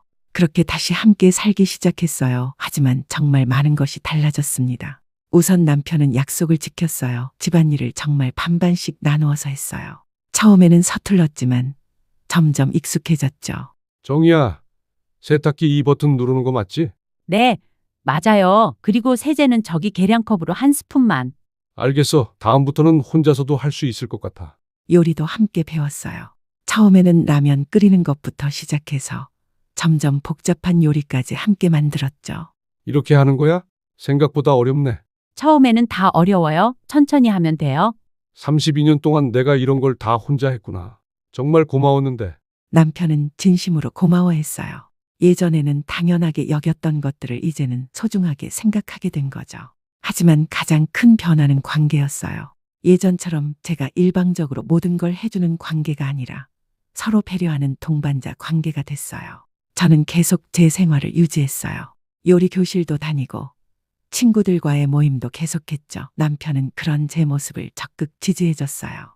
오늘 요리 교실 어땠어? 재미있었어요. 새로운 파스타 레시피 배웠는데 나중에 같이 만들어 봐요. 그래, 좋지. 나도 배우고 싶어. 자원봉사도 계속했어요. 경로당에서 어르신들 점심 봉사하는 것도 그대로 유지했죠. 봉사 가는 거 내가 차로 데려다 줄까? 괜찮아요. 제가 운전해서 갈 수 있어요. 그래도 조심해서 다녀와. 예전에는 이런 활동을 반대했을 텐데 이제는 오히려 걱정해주고 응원해줬어요. 6개월이 지난 지금 우리의 관계는 완전히 새로워졌어요. 예전처럼 의존적인 관계가 아니라 독립적인 두 사람이 선택해서 함께 사는 관계가 됐죠. 가끔 남편이 물어봅니다. 그때 왜 그랬을까? 정말 바보 같았어. 이제 와서 후회해도 소용없어요. 중요한 건 지금이죠. 그래도 1년이라는 시간을 헛되이 보낸 것 같아서. 헛되지 않았어요. 우리 둘 다 성장했잖아요. 정말 그랬어요. 남편은 혼자 살면서 독립의 중요성을 깨달았고 저는 제 자신의 가치를 발견했어요. 어느 날 저녁 함께 요리를 하면서 남편이 말했어요. 정희야, 고마워. 뭐가요? 다시 기회를 줘서, 그리고 예전보다 더 좋은 관계를 만들어줘서. 저도 고마워요. 덕분에 제가 누군지 알게 됐어요. 세월이 흘러 다시 만난 우리의 황혼은 처음과는 다른 모습이지만 그래도 함께 걸어가고 있습니다. 다만 이제는 서로에게 의존하는 관계가 아니라 선택하는 관계가 되었다는 게 가장 큰 차이점입니다. 그리고 저는 깨달았어요. 진정한 사랑은 상대방을 소유하는 것이 아니라 상대방의 성장을 지지해주는 것이라는 걸. 황혼이혼과 재결합을 통해 우리는 더 성숙한 부부가 될 수 있었어요. 지금도 가끔 그때를 생각합니다. 만약 그 일이 없었다면 저는 평생 이정희가 누구인지 모르고 살았을지도 모르거든요. 어쩌면 그 1년간의 분리가 우리에게는 필요한 시간이었는지도 모릅니다. 현관문 앞에서 무릎을 꿇고 울던 남편의 모습을 생각하면 여전히 마음이 복잡해지지만 이제는 그것도 우리 인생의 한 부분이라고 받아들이게 됐어요. 완벽하지 않지만 그래도 우리는 계속 함께 걸어가고 있습니다. 어떻게 아이를 혼자 두고 갈 수 있어요? 정말 미쳤어요? 여보, 그게 무슨 말이야? 어머니한테 그렇게 말하면 안 돼. 제 말이 틀렸어요? 아니잖아요. 어린 아이를 혼자 두고 간 사람이 정상인가요? 그럼 미영이 말이 맞아. 어떻게 손자를 혼자 두고 갈 수가 있어? 정말 이해가 안 돼. 어머니가 잠깐 음식을 사러 간 거잖아. 누구나 실수할 수 있어. 당신도 그렇게 생각해요? 우리 아들이 정말 위험할 수도 있었다고요? 그만하자. 더는 이렇게 있을 수 없겠어. 어머니, 무슨 말씀이세요? 안녕하세요. 저는 69살 이혜숙입니다. 5월의 어느 날 갑작스러운 제안에 내 마음이 설렜습니다. 손자 지훈이가 내 무릎을 톡톡 치며 말했죠. 할머니, 우리 같이 하와이 가자. 눈을 동그랗게 뜨고 내 대답을 기다리는 손자의 얼굴이 너무 사랑스러웠습니다. 마침 내가 하와이 여행을 꿈꾸고 있었던 참이었죠. 남편이 세상을 떠난 지 5년. 이제는 혼자만의 삶에 조금씩 익숙해지는 중이었습니다. 교직에 몸담으며 학생들에게 존경받던 교장 선생님에서 이제는 그저 할머니라는 이름으로 살아가고 있었죠. 은퇴 후에도 매일 영어 공부를 하고 주 3회 수영을 다니며 건강도 챙기고 있었죠. 특히 하와이에서 유학 중인 조카에게 영어로 편지를 쓸 수 있을 정도로 영어 실력을 키우는 게 요즘 제 목표였습니다. 그런데 손자가 갑자기 하와이 여행을 제안한 것은 내 생각과는 조금 달랐습니다. 아들 준호가 미안한 표정으로 다가와 설명했죠. 어머니, 사실 회사에서 인센티브로 하와이 여행권을 받았어요. 가족 4명이 갈 수 있는데. 그 말을 들은 순간 제 마음은 이미 와이키키 해변을 거니는 상상으로 가득 찼습니다. 그동안 아들, 며느리, 손자와 함께하는 시간이 부족했다고 느꼈기에 이번 기회가 정말 좋아 보였죠. 하지만 아들의 표정이 왠지 불편해 보였습니다. 4명이면 딱 맞지 않니? 너희 셋의 나까지. 그게 미영이 어머님도 같이 가고 싶어 하시는데.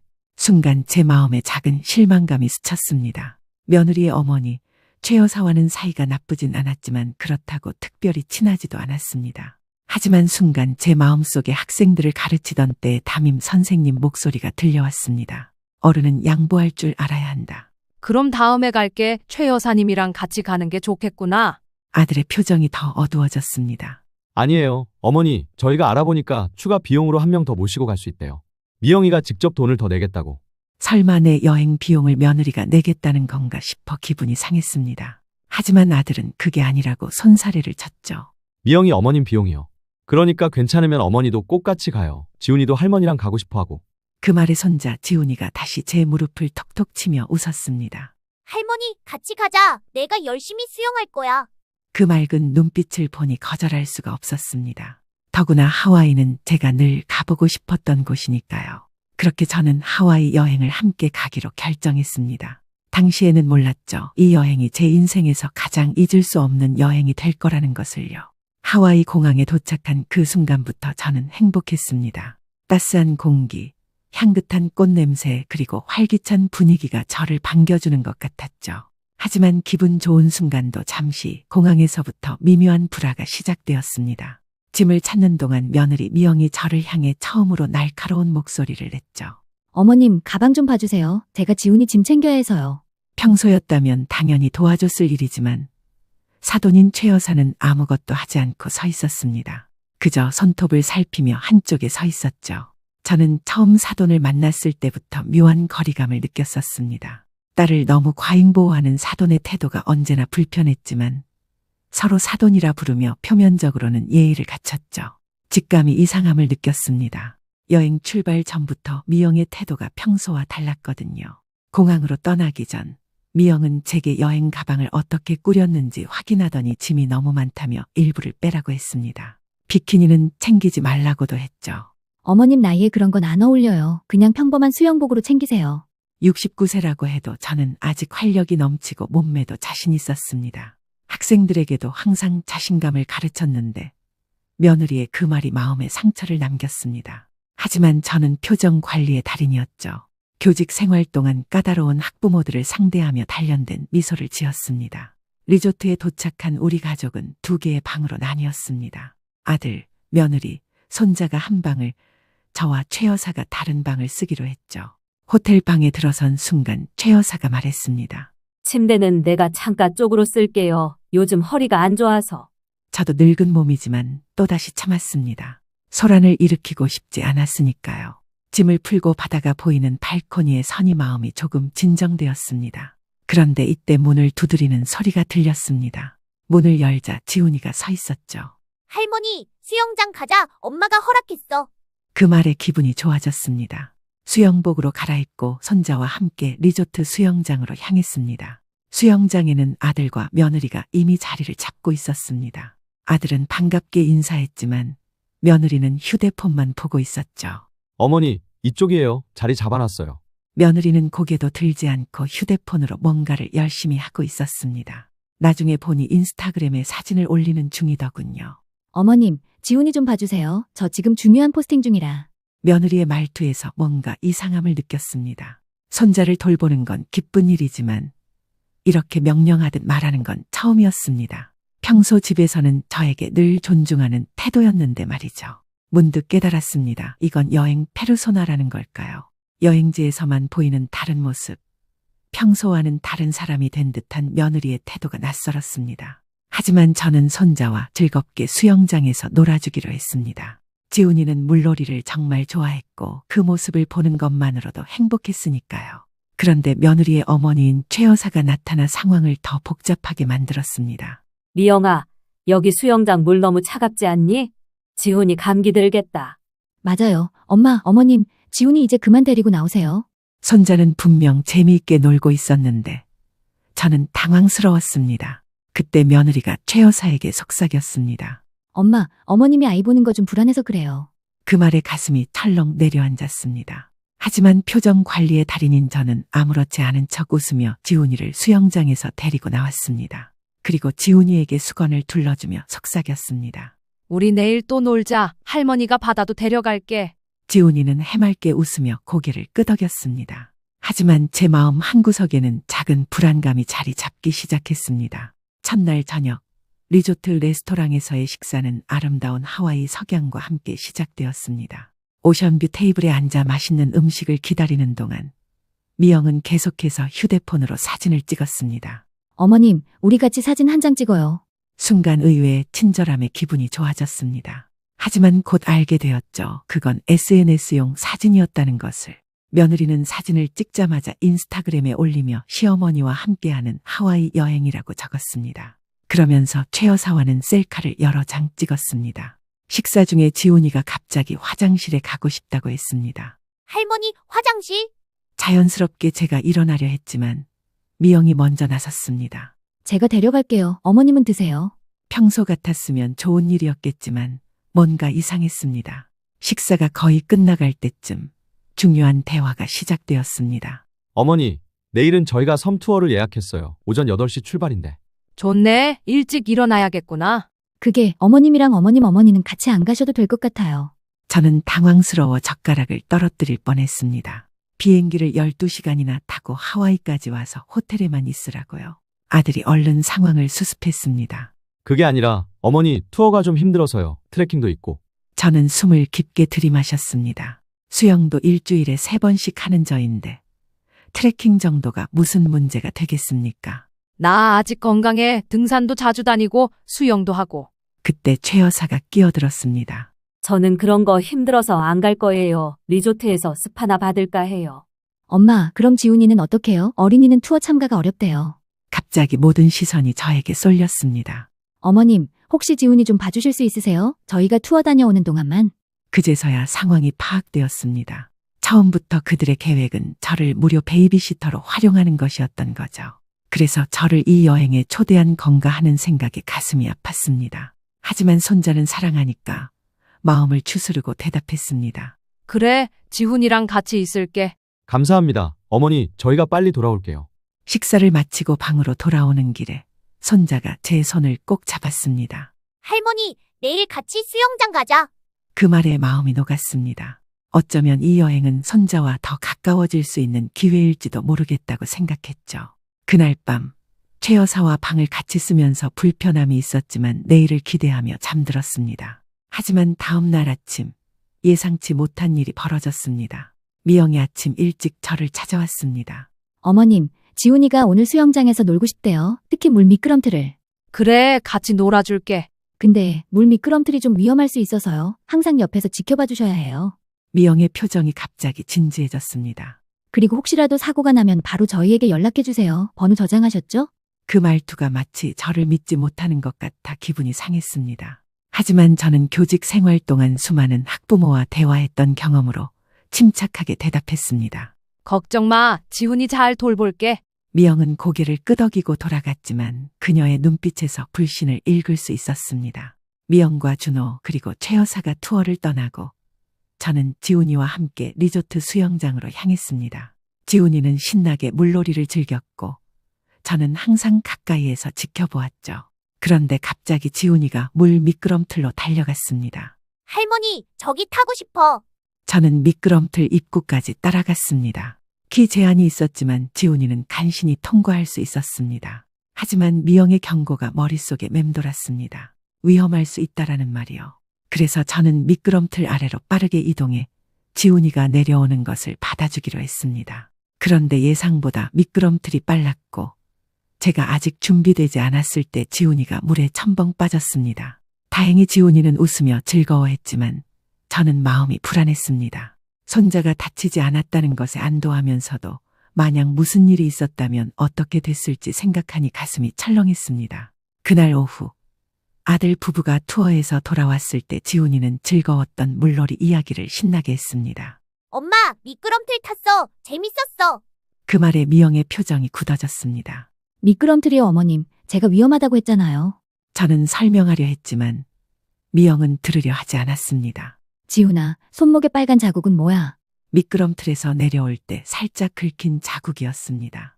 정말 작은 상처였는데 미영은 마치 큰 사고라도 난 것처럼 반응했습니다. 어머님, 이러시면 어떡해요? 내일부터는 제가 지훈이 볼게요. 그 말에 지훈이가 울상을 지었습니다. 싫어. 할머니랑 놀 거야. 미영과 제 사이에 팽팽한 긴장감이 감돌았습니다. 아들은 어쩔 줄 몰라 하며 그저 곁에 서 있었고 최 여사는 상황을 지켜보며 살짝 웃고 있었습니다. 그날 밤 저는 이 여행이 생각했던 것과 너무 다르다는 것을 깨달았습니다. 하지만 제가 가장 걱정했던 것은 내일 일어날 일이었습니다. 아침에 미영이 지훈이와 저를 바다로 데려가겠다고 했거든요.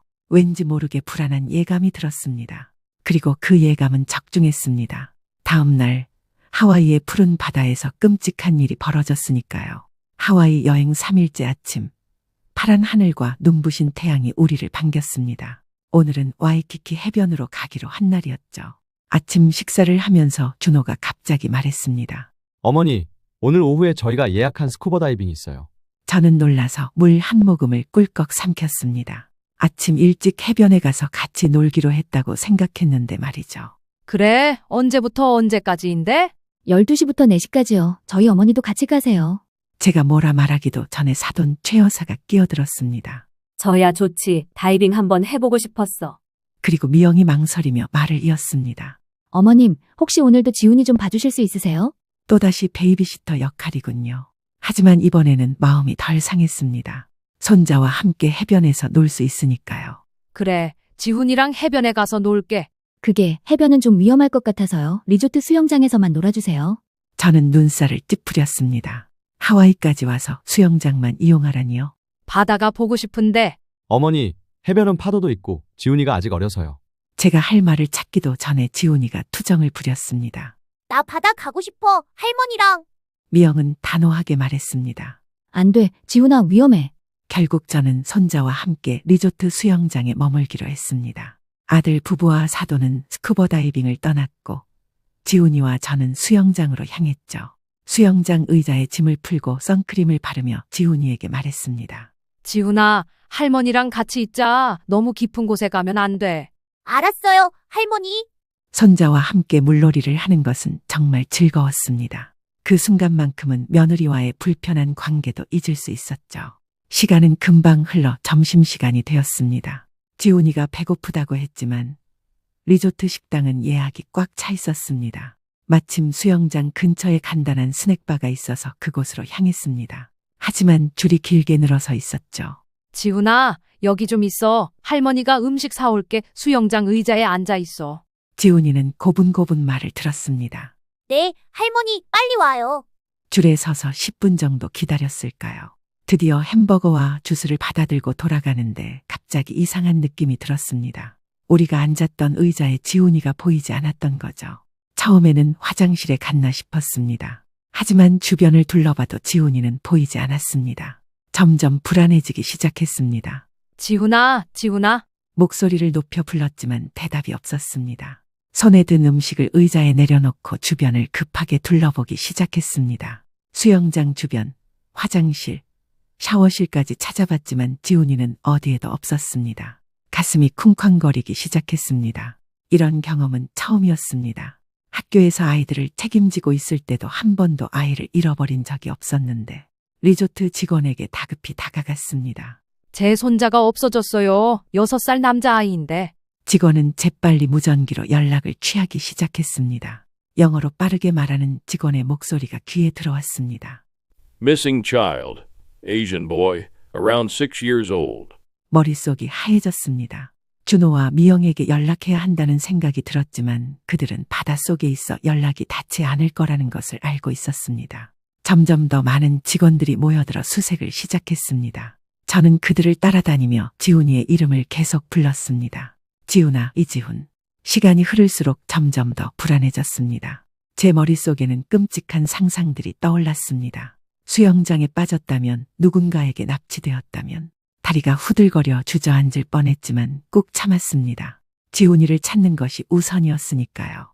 30분이 지났을까? 리조트 곳곳에 방송이 울려 퍼졌습니다. 6살 한국인 남자아이를 찾고 있습니다. 이제는 모든 사람들이 저를 쳐다보는 것 같았습니다. 교장 선생님으로서의 자존심도 할머니로서의 책임감도 모두 무너져 내렸습니다. 그저 지훈이만 무사히 찾을 수 있기를 간절히 바랐습니다. 그때였습니다. 리조트 로비에서 준호와 미영 그리고 사돈이 급하게 뛰어오는 모습이 보였습니다. 스쿠버 다이빙 중이었을 텐데 어떻게 이 소식을 들었는지. 어머니, 무슨 일이에요? 지훈이가 없어졌다고. 미영의 표정은 공포로 가득 차 있었습니다. 지훈이가 어디 있어요? 어떻게 된 거예요? 저는 떨리는 목소리로 상황을 설명했습니다. 점심을 사러 잠깐 자리를 비웠는데 돌아오니 없어. 미영의 얼굴이 하얗게 변했습니다. 어떻게 아이를 혼자 둘 수가 있어요? 그 말에 가슴이 찔렸습니다. 정말 제 잘못이었을까요? 하지만 그때는 생각할 겨를이 없었습니다. 우선 지훈이를 찾는 것이 중요했으니까요. 어머니, 걱정 마세요. 우리가 다 같이 찾을게요. 미영은 이미 리조트 매니저에게 달려가 영어로 빠르게 무언가를 말하고 있었습니다. 사돈 최 여사는 한쪽에서 저를 노려보고 있었습니다. 어떻게 이런 일이, 사돈은 애 하나 못 봐줘요? 그 말이 가슴에 콕 박혔지만 지금은 그런 감정에 신경 쓸 여유가 없었습니다. 준호가 재빨리 행동 계획을 세웠습니다. 미영이는 리조트 직원들과 함께 수영장 주변을 살피고 어머니는 저와 함께 해변 쪽을 살펴볼게요. 최 여사님은 로비에 계시면서 혹시 지훈이가 나타나는지 지켜봐 주세요. 모두 각자의 위치로 흩어졌습니다. 저는 준호와 함께 리조트 해변으로 향했습니다. 달리면서도 눈물이 나왔습니다. 내가 좀 더 조심했어야 했는데 준호는 저를 다독였습니다. 어머니, 괜찮아요. 아이들은 원래 순간적으로 사라졌다가 나타나곤 해요. 곧 찾을 거예요. 하지만 준호의 목소리에도 불안함이 묻어났습니다. 해변에는 많은 사람들이 있었습니다. 우리는 해변을 따라 걸으며 지훈이의 이름을 불렀습니다. 지훈아, 이지훈. 몇 명의 외국인 관광객들이 우리를 이상하게 쳐다봤지만 신경 쓸 겨를이 없었습니다. 해변 끝까지 가봤지만 지훈이는 보이지 않았습니다. 그때 준호의 전화가 울렸습니다. 여보, 무슨 일이야? 준호의 표정이 밝아졌습니다. 정말? 어디서? 알았어, 지금 가.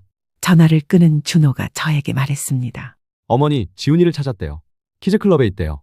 키즈클럽이라니. 안도감과 함께 의문이 들었습니다. 지훈이가 어떻게 거기까지 갔을까요? 우리는 서둘러 리조트 키즈클럽으로 향했습니다. 키즈클럽에 도착하자 미영이 지훈이를 품에 안고 있었습니다. 지훈이는 울지도 않고 오히려 즐거워 보였습니다. 할머니, 여기 재밌어요. 그 순간 안도감이 밀려왔습니다. 다리에 힘이 풀려 의자에 주저앉았습니다. 키즈클럽 직원이 영어로 상황을 설명했습니다. 지훈이가 혼자 키즈클럽에 찾아와서 놀고 싶다고 했다는 거였습니다. 이름과 방 번호를 물었지만 제대로 대답하지 못해 한동안 신원을 확인할 수 없었다고 합니다. 그러다 리조트 내 방송을 듣고 연락을 취했다는 거였죠. 안도감도 잠시 미영의 날카로운 목소리가 들려왔습니다. 어머님, 어떻게 이럴 수가 있어요? 아이를 그냥 내버려 두다니. 제 가슴이 철렁 내려앉았습니다. 키즈클럽에서 나와 리조트 로비로 향하는 동안 침묵이 흘렀습니다. 지훈이는 아버지 품에 안겨 있었고 미영은 계속해서 한숨을 쉬고 있었습니다. 로비에 도착하자 사돈 최 여사가 달려왔습니다. 어머, 지훈이 괜찮아. 얼마나 걱정했는지 몰라. 그리고는 저를 노려보며 말했습니다. 어떻게 손자를 잃어버릴 수가 있어요? 정말 이해가 안 가네. 저는 변명할 말을 찾지 못했습니다. 정말 제 잘못이었으니까요. 하지만 모든 일이 풀리고 지훈이가 무사히 돌아온 것만으로도 감사했습니다. 미안해. 정말 조심했어야 했는데. 그때 미영이 갑자기 폭발했습니다. 조심했어야 했다고요? 그게 다예요? 우리 아이가 없어졌는데? 저는 놀라서 미영을 바라봤습니다. 공공장소에서 이렇게 소리를 지르는 모습은 처음 보는 것이었습니다. 준호가 미영을 진정시키려 했지만 소용없었습니다. 여보, 진정해. 지훈이는 무사하잖아. 무사하다고? 만약 키즈클럽이 아니라 바다였다면? 누군가에게 납치됐다면? 그 말에 저도 소름이 돋았습니다. 그런 생각은 저도 했었으니까요. 하지만 미영의 다음 말이 저를 완전히 얼어붙게 만들었습니다. 어떻게 아이를 혼자 두고 갈 수 있어요? 정말 미쳤어요? 미쳤어요?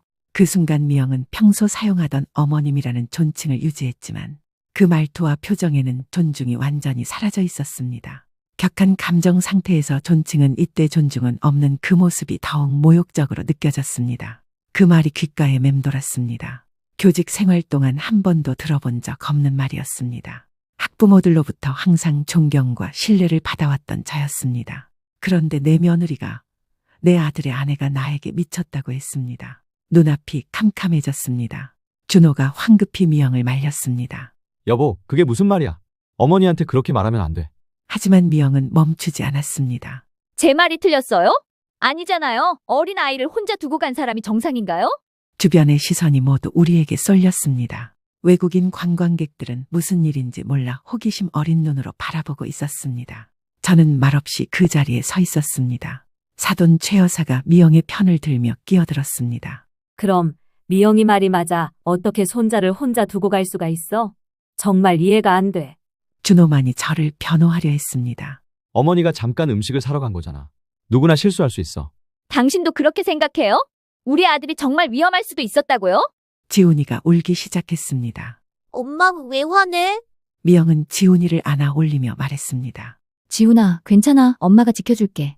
마치 저로부터 지훈이를 지켜야 한다는 듯한 말투였습니다. 그 순간 가슴속에서 무언가가 확 무너져 내렸습니다. 더는 참을 수 없었습니다. 그만하자. 제 목소리는 평소보다 낮고 단단했습니다. 더는 이렇게 있을 수 없겠어. 모두가 제 말에 놀란 듯 쳐다봤습니다. 어머니, 무슨 말씀이세요? 나 먼저 한국으로 돌아갈게. 그 말에 모두가 놀랐습니다. 어머니, 그게 무슨 말씀이세요? 아직 3일이나 남았는데. 정말요? 그냥 가버리시겠다고요? 미영의 말투에는 여전히 비난이 묻어 있었습니다. 하지만 저는 이미 결심을 굳혔습니다. 이렇게 지내봤자 서로 불편할 뿐이야. 나는 돌아가겠어. 사돈 최 여사가 비웃듯 말했습니다. 그래, 그게 좋겠네. 어차피 이렇게 된 거. 준호만이 저를 말리려 했습니다. 어머니, 제발 그러지 마세요. 우리 다 같이 여행 마치고 돌아가요. 하지만 제 마음은 이미 정해졌습니다. 준호야, 내 결정이야. 방해하지 마. 교장 선생님 시절의 단호함이 제 목소리에 묻어났습니다. 그리고 준호에게 덧붙였습니다. 너희는 여행 잘 마저 즐기고 와. 걱정하지 말고. 로비를 나와 엘리베이터로 향하는 제 뒤로 준호의 발소리가 들렸습니다. 어머니, 잠시만요. 하지만 저는 돌아보지 않았습니다. 엘리베이터 문이 닫히는 순간 눈물이 볼을 타고 흘러내렸습니다. 방에 돌아와 짐을 싸면서 마음을 다잡았습니다. 이혜숙, 너는 40년 동안 학교를 이끌어온 교장 선생님이야. 이런 모욕을 참을 수는 없어. 짐을 정리하면서 핸드폰으로 항공권을 확인했습니다. 다행히 오늘 밤 한국으로 돌아가는 항공편이 있었습니다. 서둘러 예약을 마치고 마지막으로 방을 둘러봤습니다. 창밖으로 보이는 하와이의 아름다운 풍경이 눈에 들어왔습니다. 평생 꿈꿔왔던 하와이 여행이 이렇게 끝나다니. 하지만 이제 돌이킬 수 없었습니다. 문을 열자 준호가 문 앞에 서 있었습니다. 어머니, 제발 좀 더 생각해 보세요. 이미 항공권 예약했어. 오늘 밤 떠날 거야. 그럼 저라도 같이 모셔다 드릴게요. 필요 없어. 혼자서도 잘 갈 수 있어. 그리고 짐을 들고 준호 옆을 지나쳤습니다. 로비에서 택시를 불러 공항으로 향했습니다. 하와이를 떠나는 내내 마음은 무거웠지만 한편으론 홀가분했습니다. 이제 모든 것을 정리할 시간이 필요했습니다. 비행기 안에서 저는 생각했습니다. 여기서 끝낼 순 없어. 내가 어떤 사람인지 보여줘야겠어. 그리고 결심했습니다. 한국에 돌아가면 제대로 된 반격을 준비하겠다고 말이죠. 하와이에서 서울로 돌아오는 비행기 안. 저는 창문 너머로 보이는 구름들을 멍하니 바라보고 있었습니다.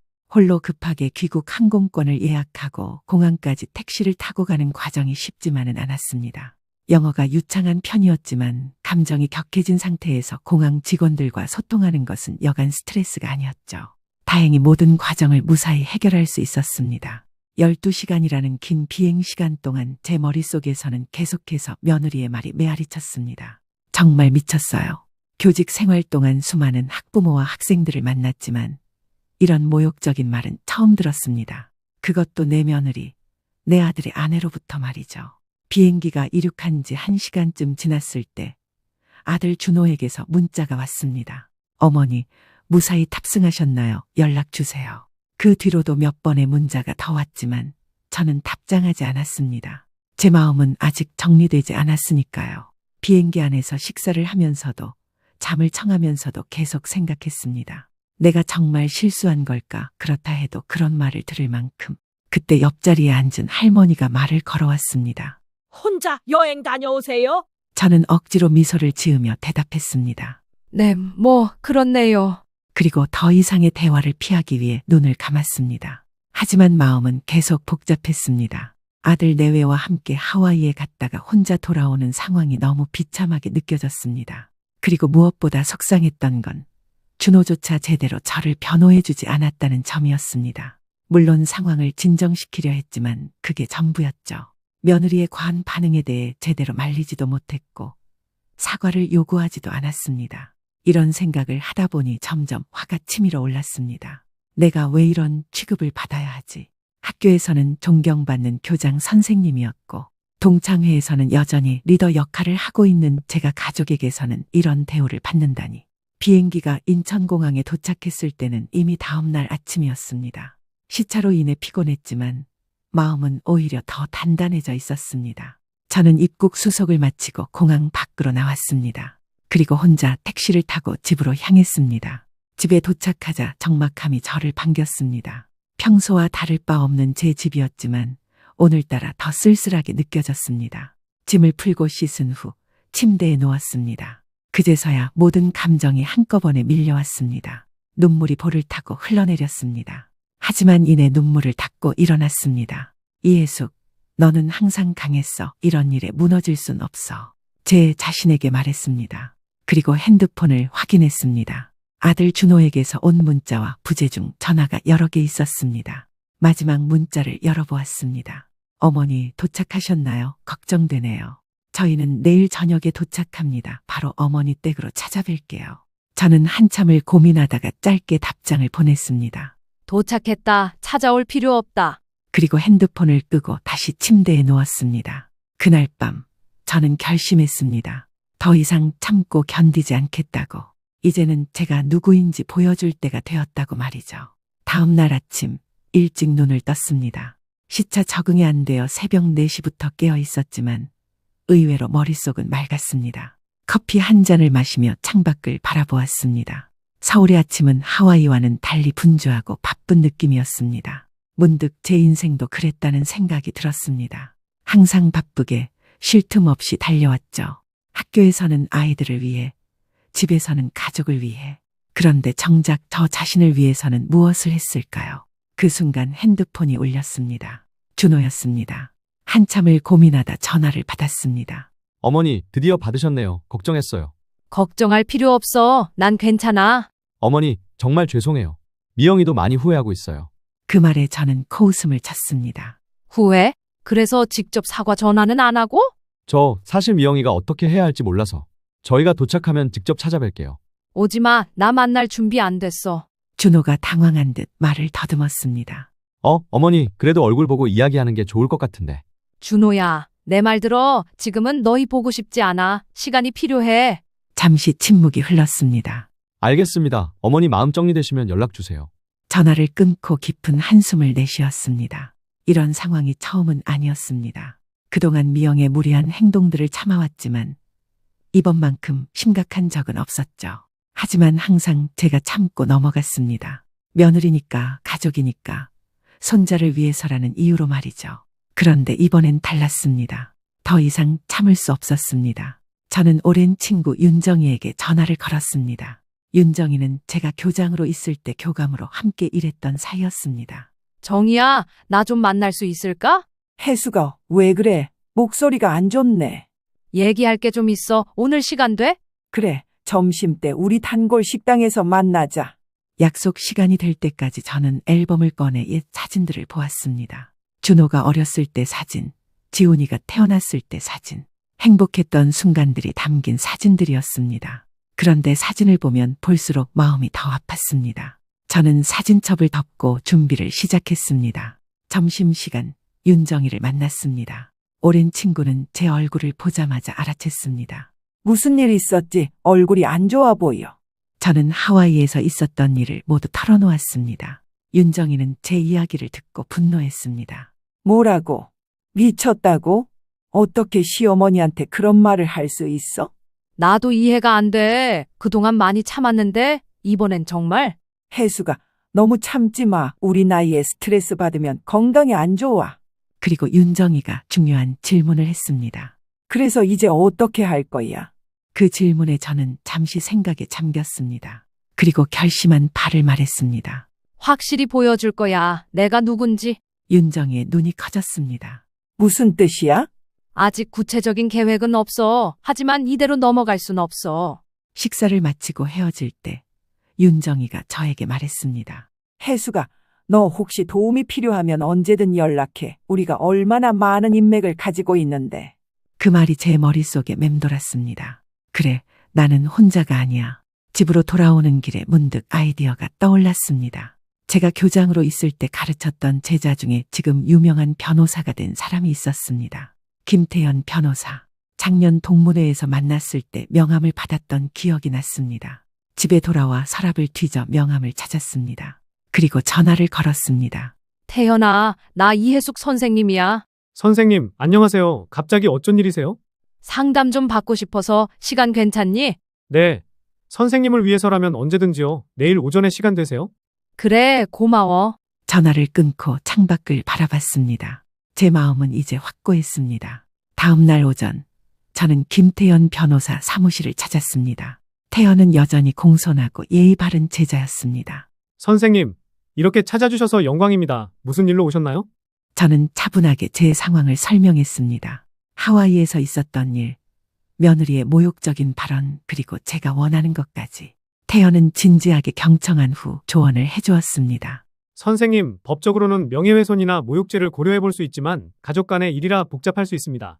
난 법적 조치를 원하는 게 아니야. 다만 내 존엄성을 지키고 싶을 뿐이야. 그렇다면 다른 방법을 생각해 봐야 할 것 같습니다. 태연은 잠시 생각하더니 제안했습니다. 혹시 며느리분의 직장에 대해 아시나요? 외국계 회사에서 마케팅 일을 한다고 들었어. 회사 이름은요? 글로벌 마케팅 그룹이라고 했던 것 같아.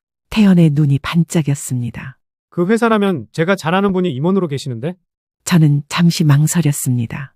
제가 정말 이런 방식으로 대응해야 하나 싶었죠. 하지만 며느리에 미쳤어요. 발언이 다시 떠올랐습니다. 그리고 결심했습니다. 태연아, 도움을 청할게. 태연은 고개를 끄덕였습니다. 선생님을 위해서라면 기꺼이 돕겠습니다. 제가 몇 가지 알아볼게요.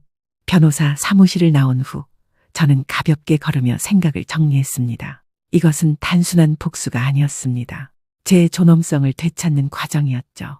집으로 돌아와 아들 준호에게서 온 문자를 확인했습니다. 어머니, 저희 오늘 저녁에 도착합니다. 정말 죄송합니다. 꼭 뵙고 싶습니다. 저는 답장을 보내지 않았습니다. 대신 다른 계획을 세웠습니다. 제 통장 잔고를 확인하고 몇 가지 서류를 정리했습니다. 그리고 오랜 친구 정희에게 다시 전화를 걸었습니다. 정희야, 나 조언이 필요해. 무슨 일이야? 말해봐. 내가 지금 살고 있는 아파트 준호 이름으로도 되어 있잖아. 이거 어떻게 정리할 수 있을까? 정희는 잠시 침묵했습니다. 혜수가 너 큰 결심을 했구나? 응, 더 이상 이대로는 못 살겠어. 내가 부동산 일하는 친구가 있어. 내일 만나보자. 전화를 끊고 창밖을 바라봤습니다. 해가 저물고 있었습니다. 문득 핸드폰이 울렸습니다. 김태연 변호사였습니다. 선생님, 몇 가지 알아봤습니다. 내일 시간 되시면 다시 뵐 수 있을까요? 그래, 내일 오전에 갈게. 그날 밤, 저는 오랜만에 편안하게 잠들었습니다. 왠지 모르게 마음이 가벼워졌습니다. 다음 날 아침, 일찍 일어나 태연의 사무실로 향했습니다. 태연은 제게 중요한 정보를 알려주었습니다. 선생님, 알아본 결과 며느리분이 회사에서 문제가 좀 있는 것 같습니다. 어떤 문제? 최근 프로젝트에서 예산 집행 과정에 불투명한 부분이 있다고 해요. 아직 공식적인 조사는 없지만 저는 깊은 숨을 들이마셨습니다. 이것은 생각보다 더 심각한 문제였습니다. 태연아, 이 정보를 어떻게 활용할 수 있을까?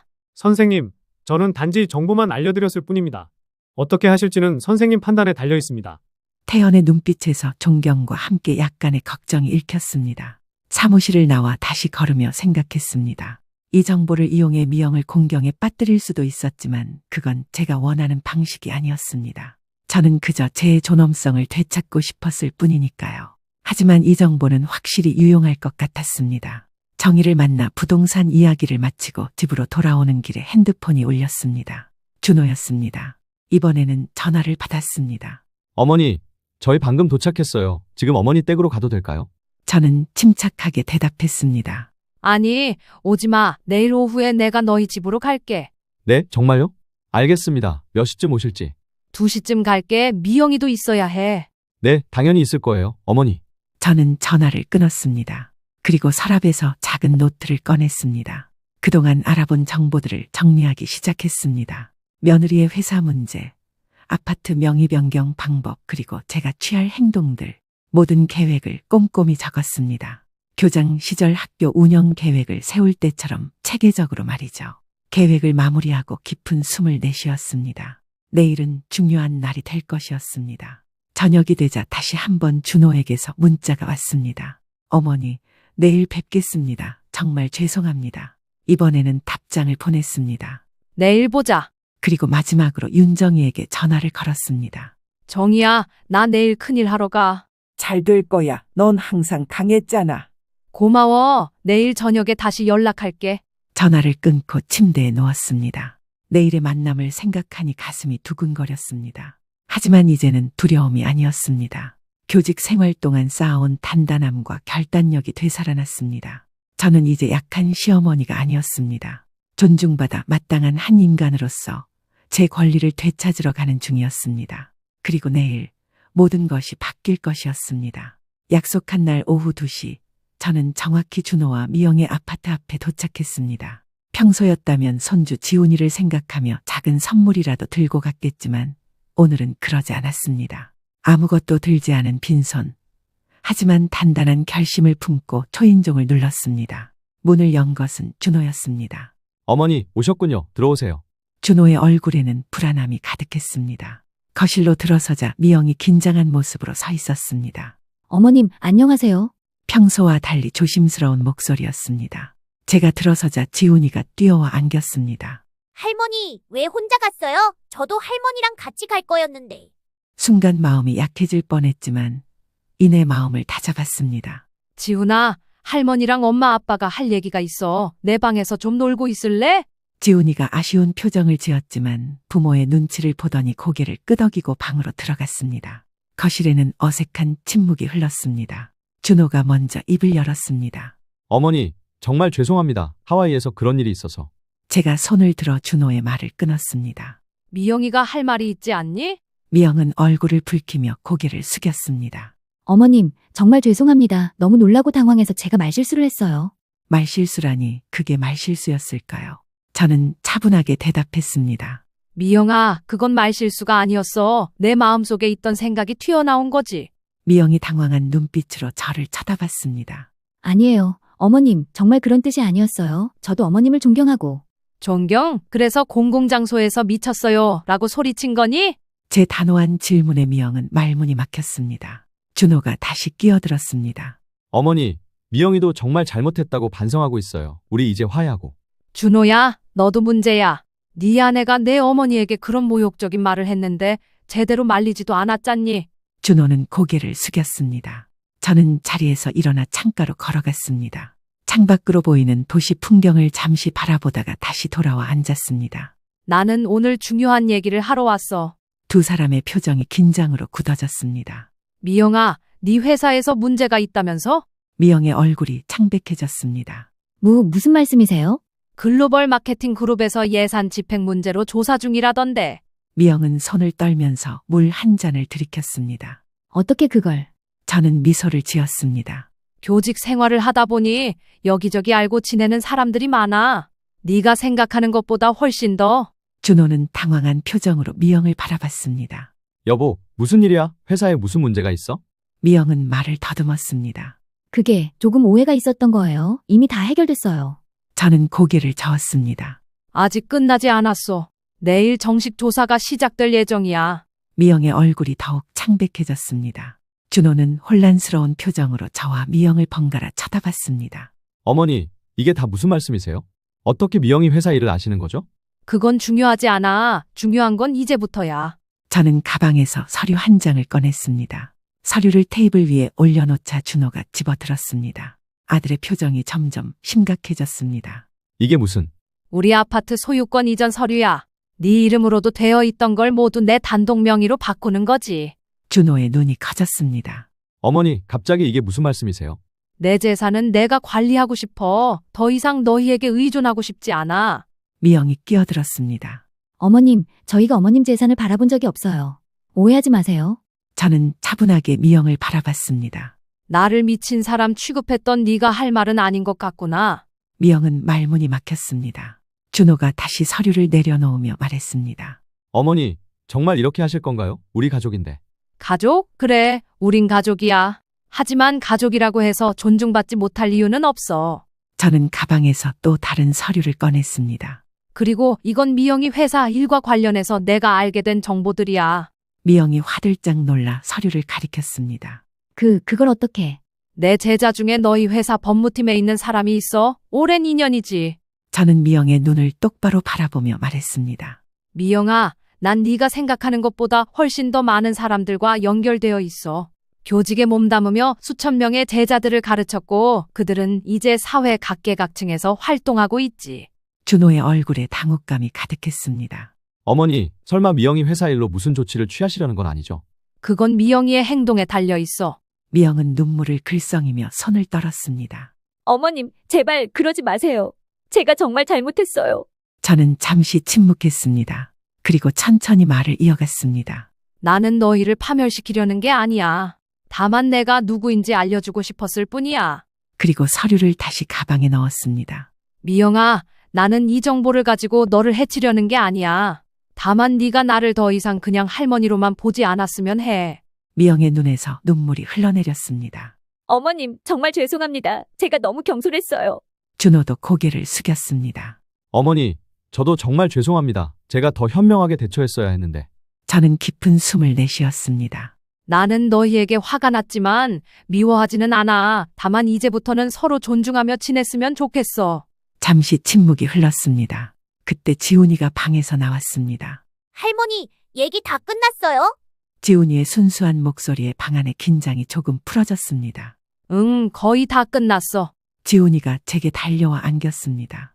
할머니, 우리 집에서 자고 가요. 제가 보고 싶었어요. 저는 손자의 머리를 쓰다듬었습니다.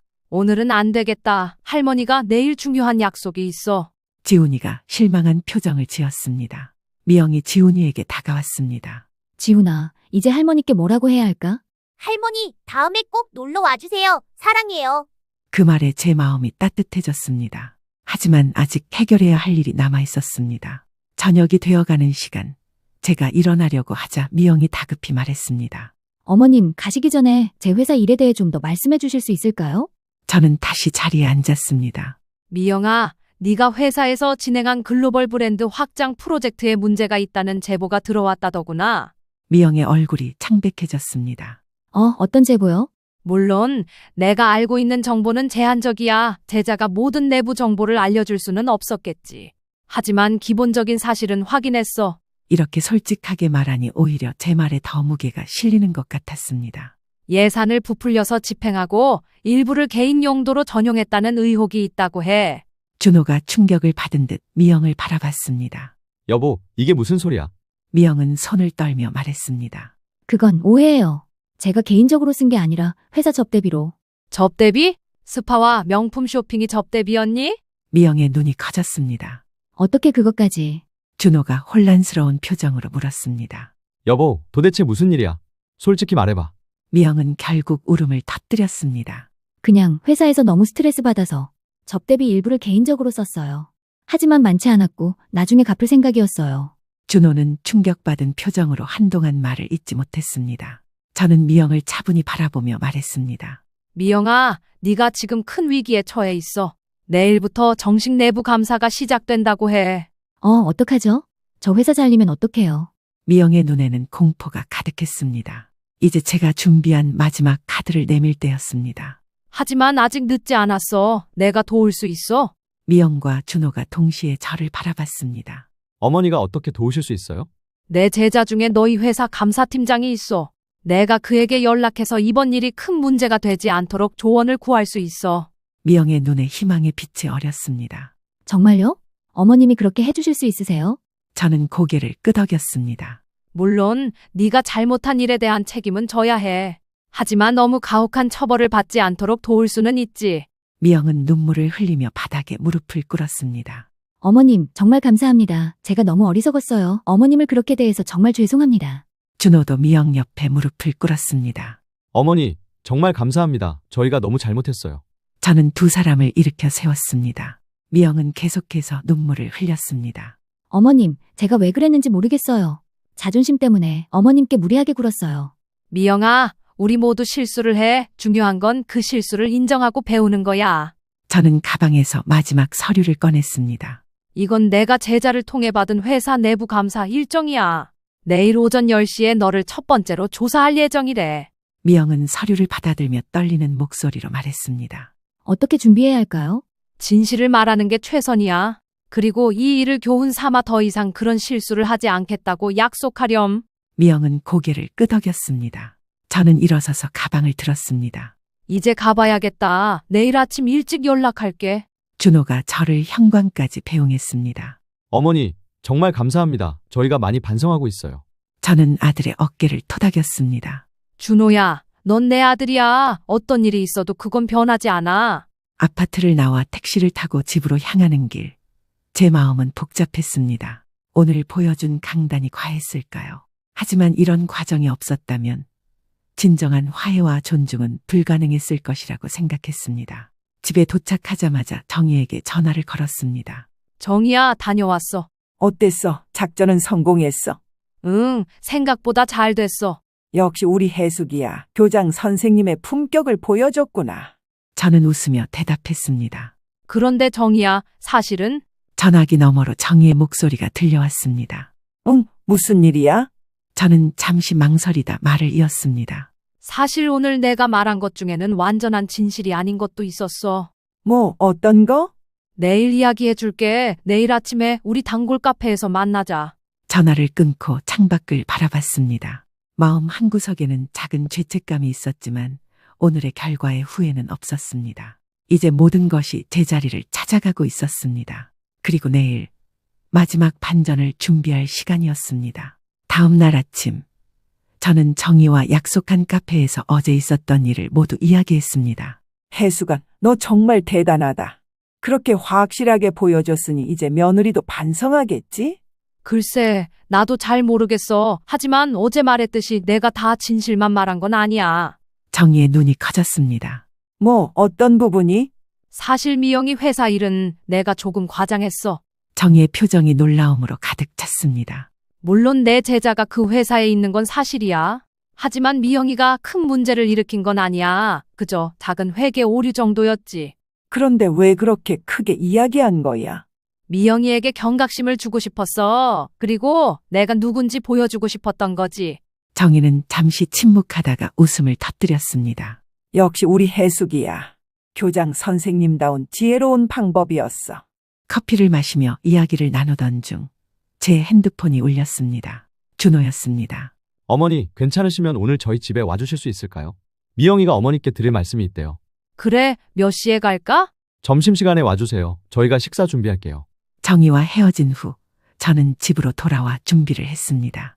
오늘은 제가 어제 과장했던 이야기에 대한 진실을 밝힐 생각이었습니다. 정오가 되자 저는 준호의 아파트에 도착했습니다. 문을 열자 지훈이가 달려와 안겼습니다. 할머니 오셨어요? 거실로 들어서니 준호와 미영이 긴장한 표정으로 서 있었습니다.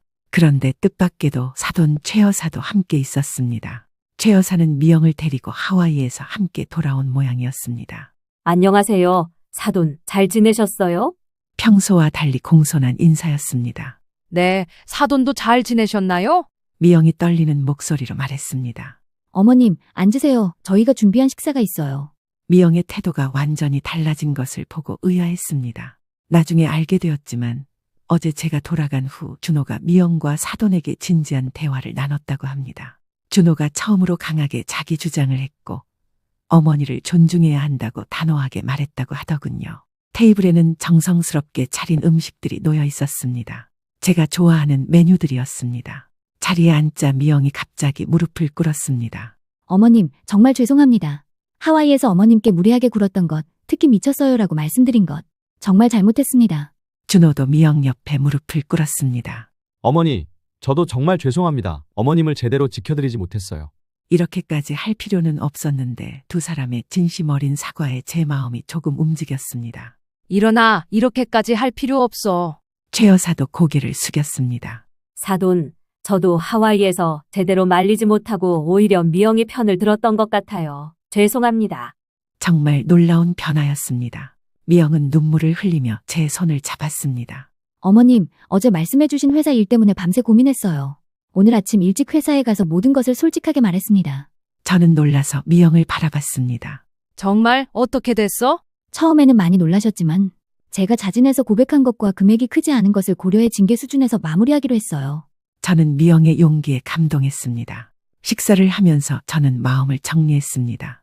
이제 제가 진실을 말할 차례였습니다. 사실 나도 너희에게 말해야 할 게 있어. 모두의 시선이 저에게 집중됐습니다. 미영아, 어제 내가 말한 회사 일은 사실 조금 과장된 부분이 있었어. 미영의 눈이 커졌습니다. 네? 무슨 뜻이세요? 물론 내 제자가 네 회사에 있는 건 사실이야.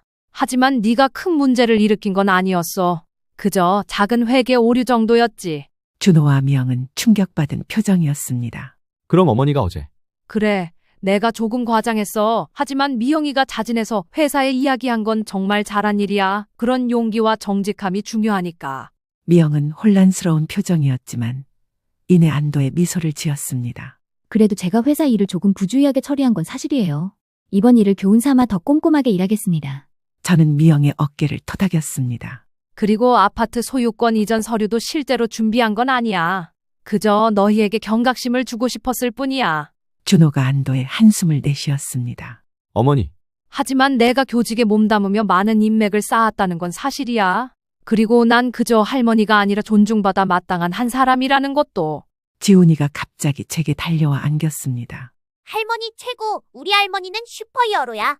모두가 웃음을 터뜨렸습니다. 이제야 진정한 화해의 시간이 온 것 같았습니다. 점심 식사를 마치고 커피를 마시며 우리는 앞으로의 계획에 대해 이야기했습니다. 난 다음 달에 필리핀으로 봉사활동을 가려고 해. 은퇴 교사들이 모여서 현지 아이들을 가르치는 프로그램이야. 정말요? 어머니, 그런 계획이 있으셨군요. 응, 오래전부터 생각해왔어. 이제 실행할 때가 된 것 같아. 미영이 조심스럽게 물었습니다. 얼마나 계실 예정이세요? 한 달 정도. 너무 걱정하지 마. 요즘은 화상통화도 잘 되니까. 지훈이가 슬픈 표정을 지었습니다. 할머니 보고 싶을 거예요. 할머니도 지훈이가 보고 싶을 거야. 하지만 할머니가 돌아오면 재미있는 이야기를 많이 들려줄게. 미영이 진지한 표정으로 말했습니다. 어머님, 이번 일로 정말 많이 배웠어요. 앞으로는 어머님을 더 존중하고 배려하겠습니다. 고마워. 미영아, 나도 너희 가족의 일원으로서 더 이해하려고 노력할게. 준호가 제 손을 꼭 잡았습니다. 어머니, 필리핀 다녀오시면 우리 함께 제주도 여행 한번 가요. 이번에는 정말 가족 여행으로요. 그래, 좋은 생각이야. 최 여사도 웃으며 말했습니다. 저도 함께 가도 될까요? 이번에는 더 배려하고 존중하면서요. 저는 미소를 지으며 고개를 끄덕였습니다. 물론이죠, 사돈. 그렇게 우리 가족의 새로운 시작이 열렸습니다. 집으로 돌아오는 길, 저는 하늘을 바라보며 생각했습니다. 이번 일을 통해 제가 단순히 할머니가 아니라 여전히 존중받을 자격이 있는 한 사람이라는 것을 보여줄 수 있었습니다.